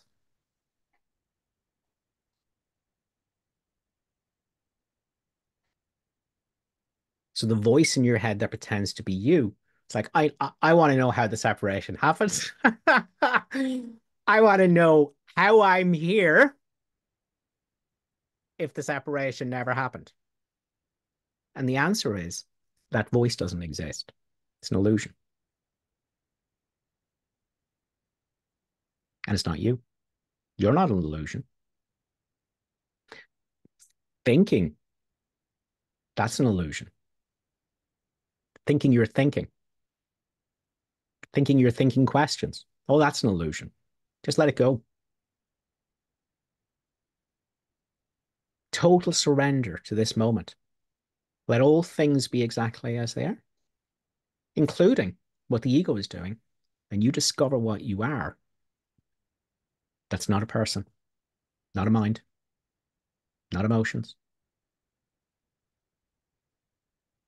And what you are is the truth of everything. It's like this whole world is a big light show. One light is just appearing as a light show of people and animals and trees and plants and flowers and time and space. One light is just putting on a big light show. See? And when you think you're one of the light characters in the light show, you suffer. And it's a delusion because this is all just made out of light. Okay? But the minute you do nothing,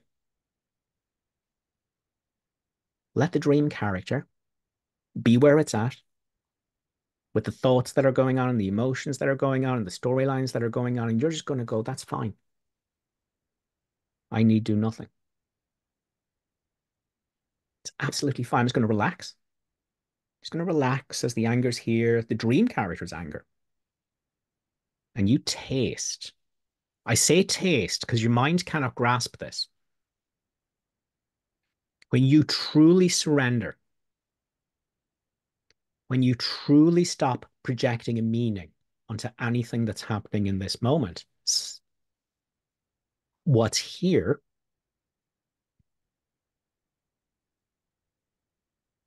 it is the light of the world.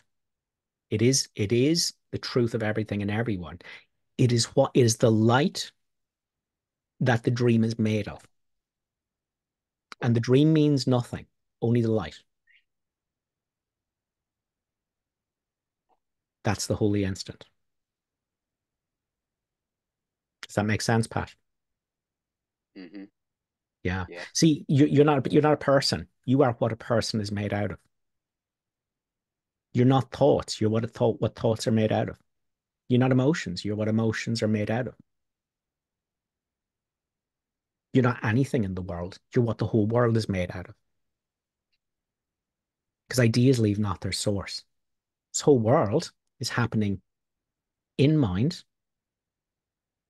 known by one mind, one light, and made out of mind.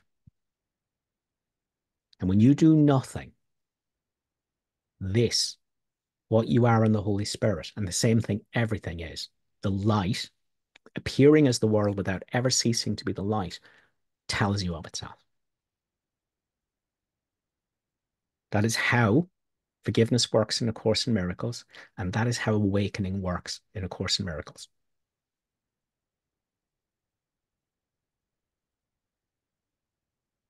Does that answer your question, Pat?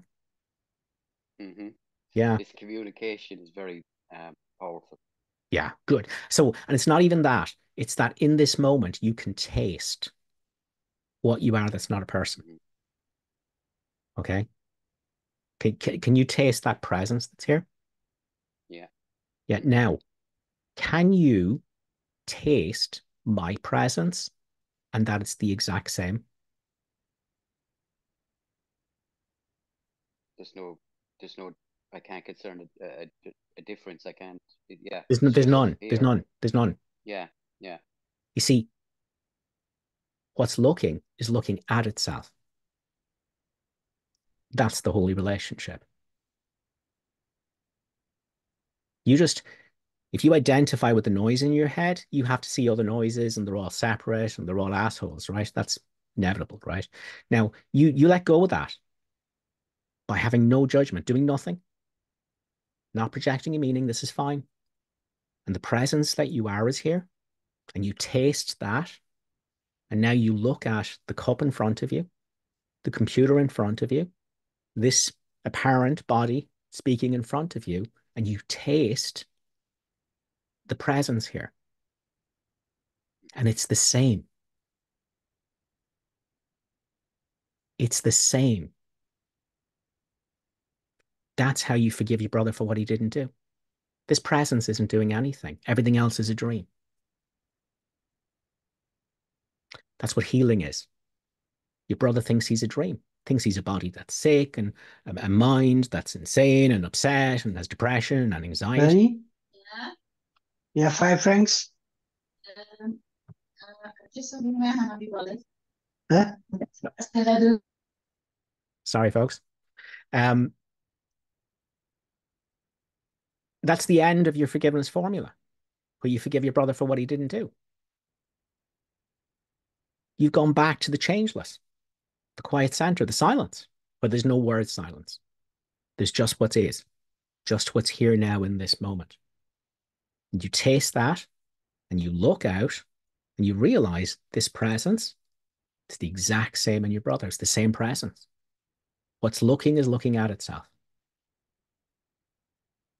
Now, what's to forgive? Did anything happen to this presence? Did it do anything on itself? No.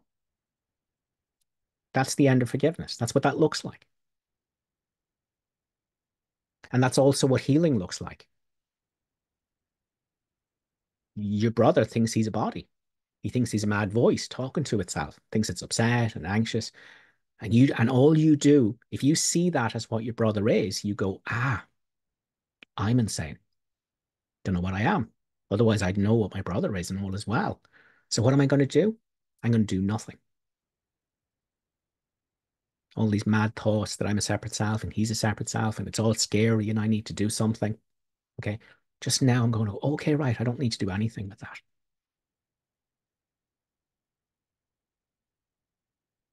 Just drop the shoulders. Whatever's happening, let all things be exactly as they are.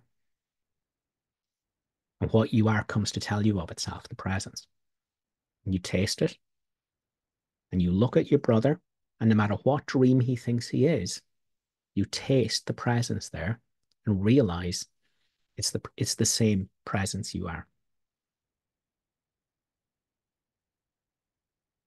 Now your brother's not sick. He never was, because he is the presence. He's not a body and he's not the insane voice talking to itself. You were sick because you thought your brother was a body and an insane voice talking to itself. And that was because you thought you were a body and an insane voice talking to itself. So you use the miracle. Forgiveness is still and quietly does nothing. Offends no aspect of reality, nor seeks to change it in ways that it likes. Don't be trying to tweak the insane voice talking to itself. Don't be trying to tweak the emotions. Don't be trying to tweak the body. Don't be trying to tweak your brother. Do nothing.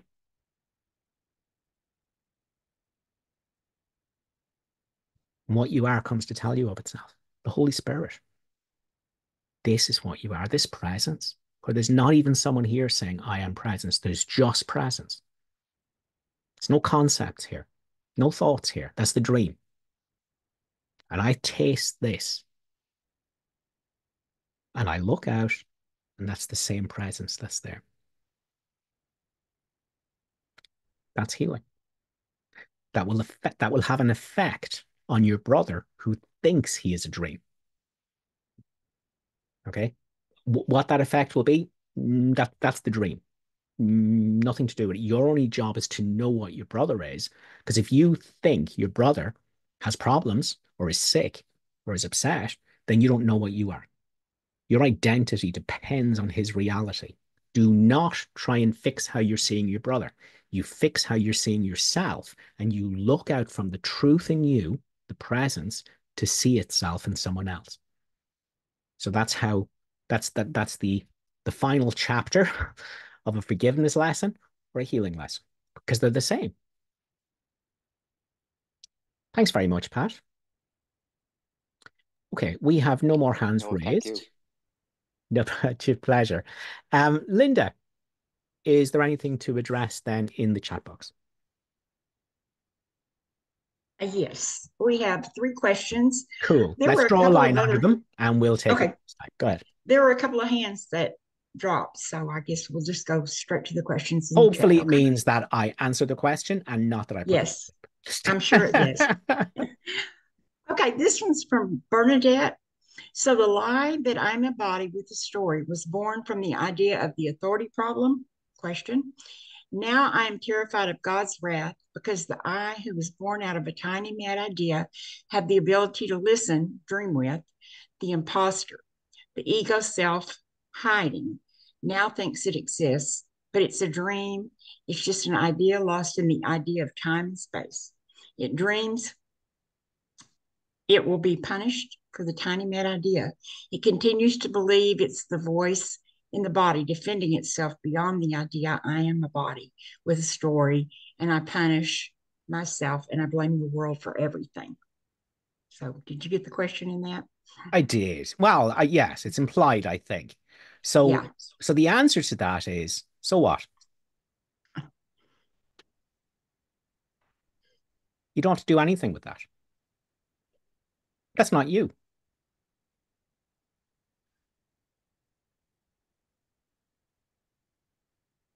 So what? Do nothing. Forgiveness is still and it quietly does nothing. Your problem is you think that's a story about you. It's not. It's not about anyone. Separateness never happened. That's not about you. You don't have to fix that story. You don't have to change that story. You have to realize it's not about you.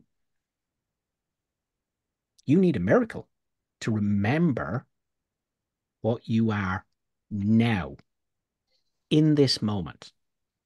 No matter what scary story is being told by the insane voice talking to itself, no matter what emotions are coming up, you need do nothing to be who you are as God created you. Accept nothing. See, the practice of A Course in Miracles isn't about doing something. It's about a cessation of doing. Do nothing, and you'll remember who you are. So there's a story going on. So what? So there's sin, guilt, and fear coming up so it can be healed. Great. Do nothing. You just drop your shoulders and relax. And don't put any meaning on it. Your only task now is to not judge any of it, to say it's all okay. Whatever's happening in the dream, which is the atonement, it's all okay. And what you are, the Holy Spirit comes to tell you what you are. And there's no fear here. There's no terror here. It's all in the dream. It's not here. You do nothing about the terror. You do nothing about the fear. You do nothing about the lies about God. Nothing. That's all perfect. In this moment, that mad story about an imaginary God that's wrathful and a separation that never happened, super. That's the atonement. That's meant to be here. So you can remember what you are. And all you have to do is nothing.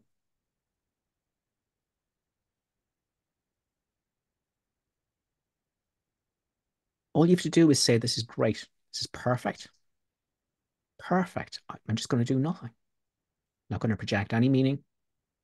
This is just what's happening in a dream. And look at the dream character.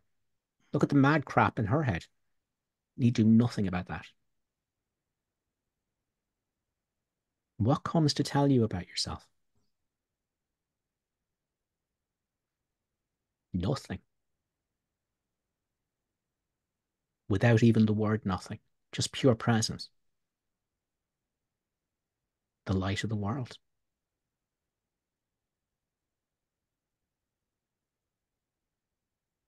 In lesson 70, Jesus says, and now let us try to find the light again in you, that is your salvation. It is not among the clouds, the mad thoughts and the voice talking to itself and the concepts and the ideas and the thinking and the ideas and the trying to work it out and the questions. It's going, it's not there. It's beyond the clouds and in the light beyond.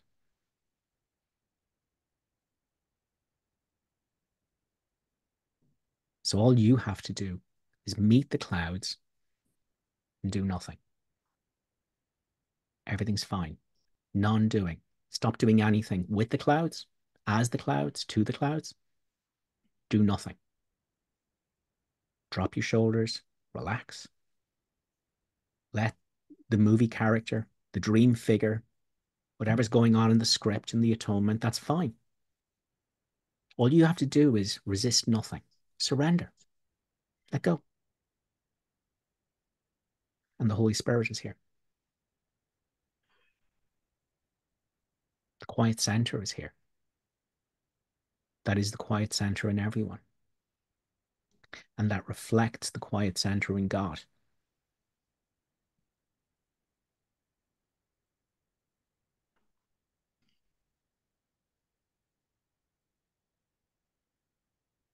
So I hope that makes sense. Next question, Linda. Okay. I think there were just several comments. So I think this is actually the last question. I have a friend who struggles with clinical depression, but is not an ACIM student. Is there anything I can say to her that might help alleviate her suffering? Oh, you'd like to do something.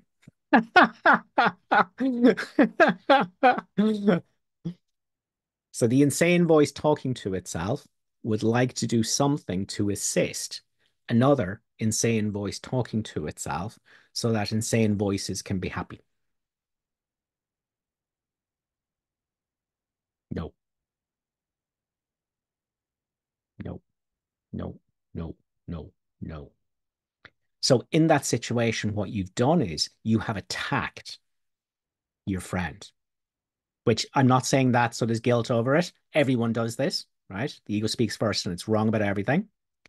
So when you say, how do I, the insane voice talking to itself, do something to help my friend who is an insane voice talking to itself and has depression, see, the minute you do that, you have attacked your friend. You have said, they are not what is here in this moment. They are not the changeless. They are an insane voice talking to itself. They are the changing. And because of that, they're damned with me.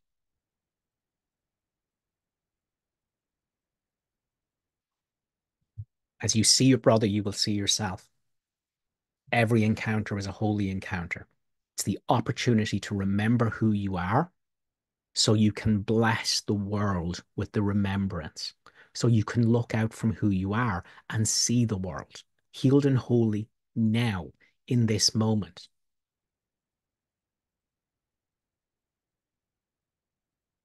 In the Course, it says, in the holy instant, everything is healed and holy.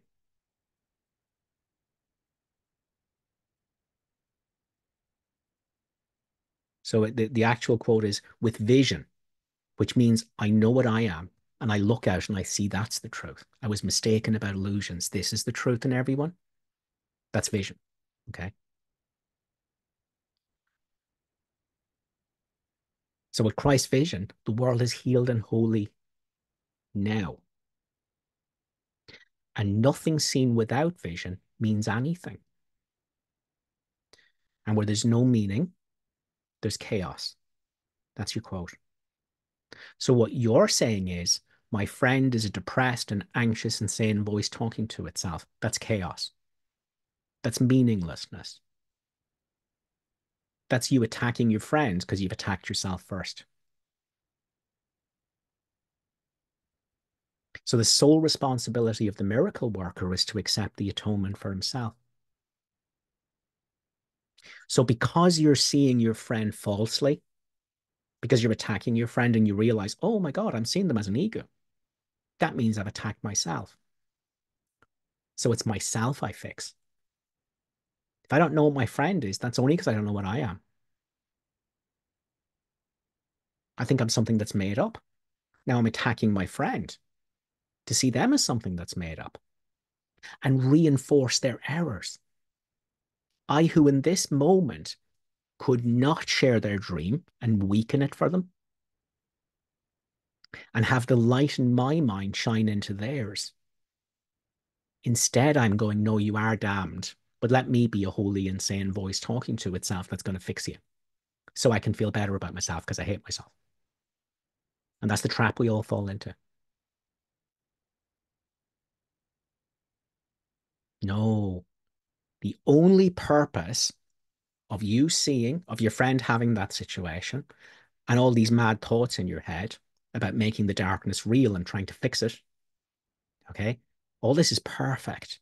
So in this moment, not so you, the insane voice, can help another insane voice. That's madness. That's the dream. All of this is perfect, and its only purpose has nothing to do with your friend. It has to do with you. The only purpose of this is so you remember in this moment who you are.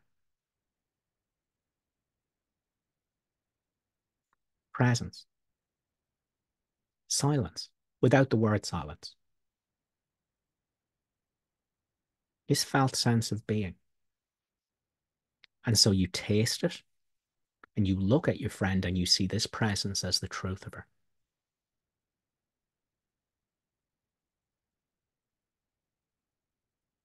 You're not different. You need do nothing. And now, in the dream, one body might be guided on a helpful and good thing to do for another body. Maybe, maybe not. Okay, but if there's something to be done at a practical level, now that you don't think you're the lunatic voice in your head or that something needs to be done, now that guidance can come down through loud and clear, just as a knowingness, just in the moment, a spontaneous thing that's done in the moment that's helpful. But that doesn't matter. All that matters is what you are, because that's what your friend is. That's all that matters. Okay, whatever else happens or doesn't happen is an echo, and it's incidental. All that's matters is you notice you were attacking your friend to see her as an ego and not the Son of God. And you realize, oh my God, that means I've attacked myself. I think I'm this lunatic voice in my head. I think my thoughts are real. I think I'm thinking them. Okay. And so this is perfect. I'm going to do nothing. And let the Holy Spirit come, presence, to teach me of the silence that I am without the word silence. Just this presence, just the wholeness that's here now in this moment. And I taste that in me. I've remembered what I am. I've accepted the atonement for myself. And I look at my friend and I taste the same presence there as the truth of her. Now, the light you know yourself to be shines in your friend. And maybe at the body level, there's some guidance on a helpful thing to say or suggest. That's secondary. It's incidental and it means nothing.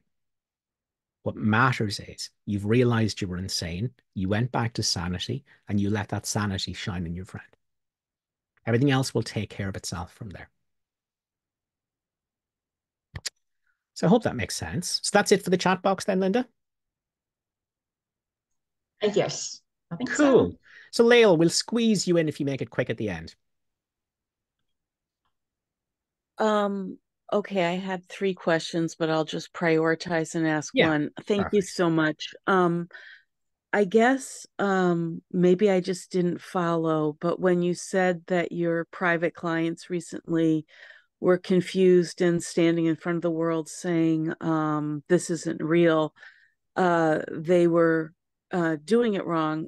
And for me, if I and when I focus on letting my own seeming, interior response to things be exactly as they are, I also in the background kind of need to hold that the whole thing is a dream, not just my responses.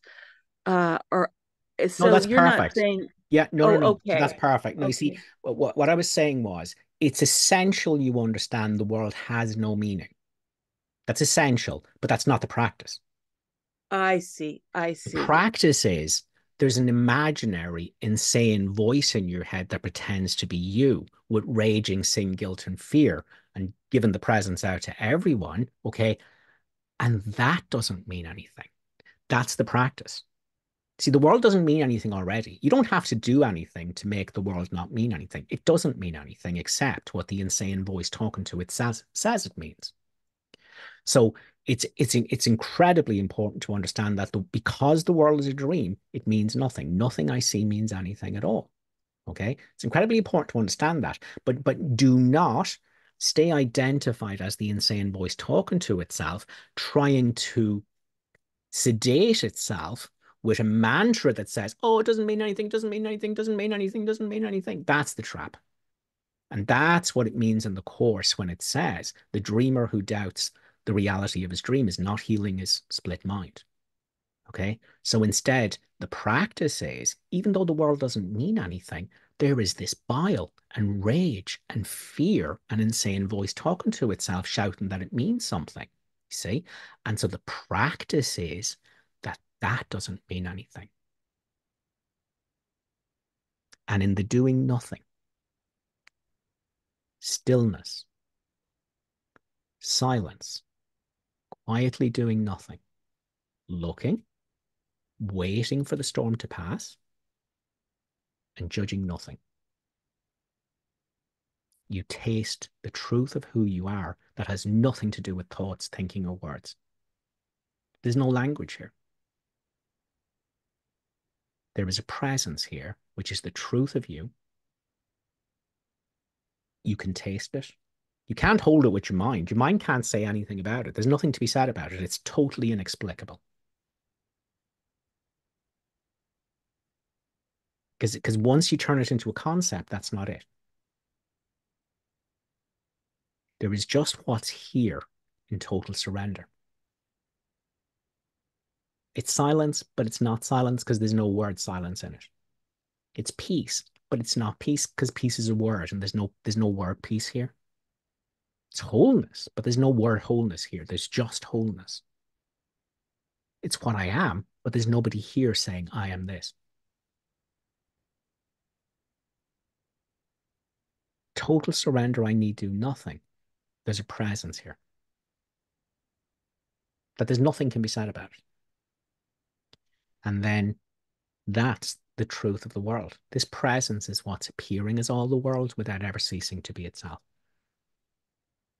So thanks for the question. But the important point is we need to understand the world doesn't mean anything. That's why it's lesson 1 in the workbook. But our practice is not there. Otherwise, we're trying to convince ourselves that the dream's not real. That's not the practice. There is an insane voice in your head that pretends to be you that says it is real and it does have a meaning and that these emotions are valid and that the world caused them. And that's what you need to look at and go, and that doesn't mean anything. And in that, you learn what you are that isn't a body or thoughts or emotions. What is here, this inexplicable thing, this light of the world, where when you taste it in yourself, you see it as the truth of everyone. That's the practice. Thanks, Lael. Guys, thanks a million for your attention this week. I hope you got something that's useful out of today. And we will do it all again next week. Thanks, guys. Thank Thank you. you. Thank you so Thank much, Keith. you. Beautiful Keith. lesson.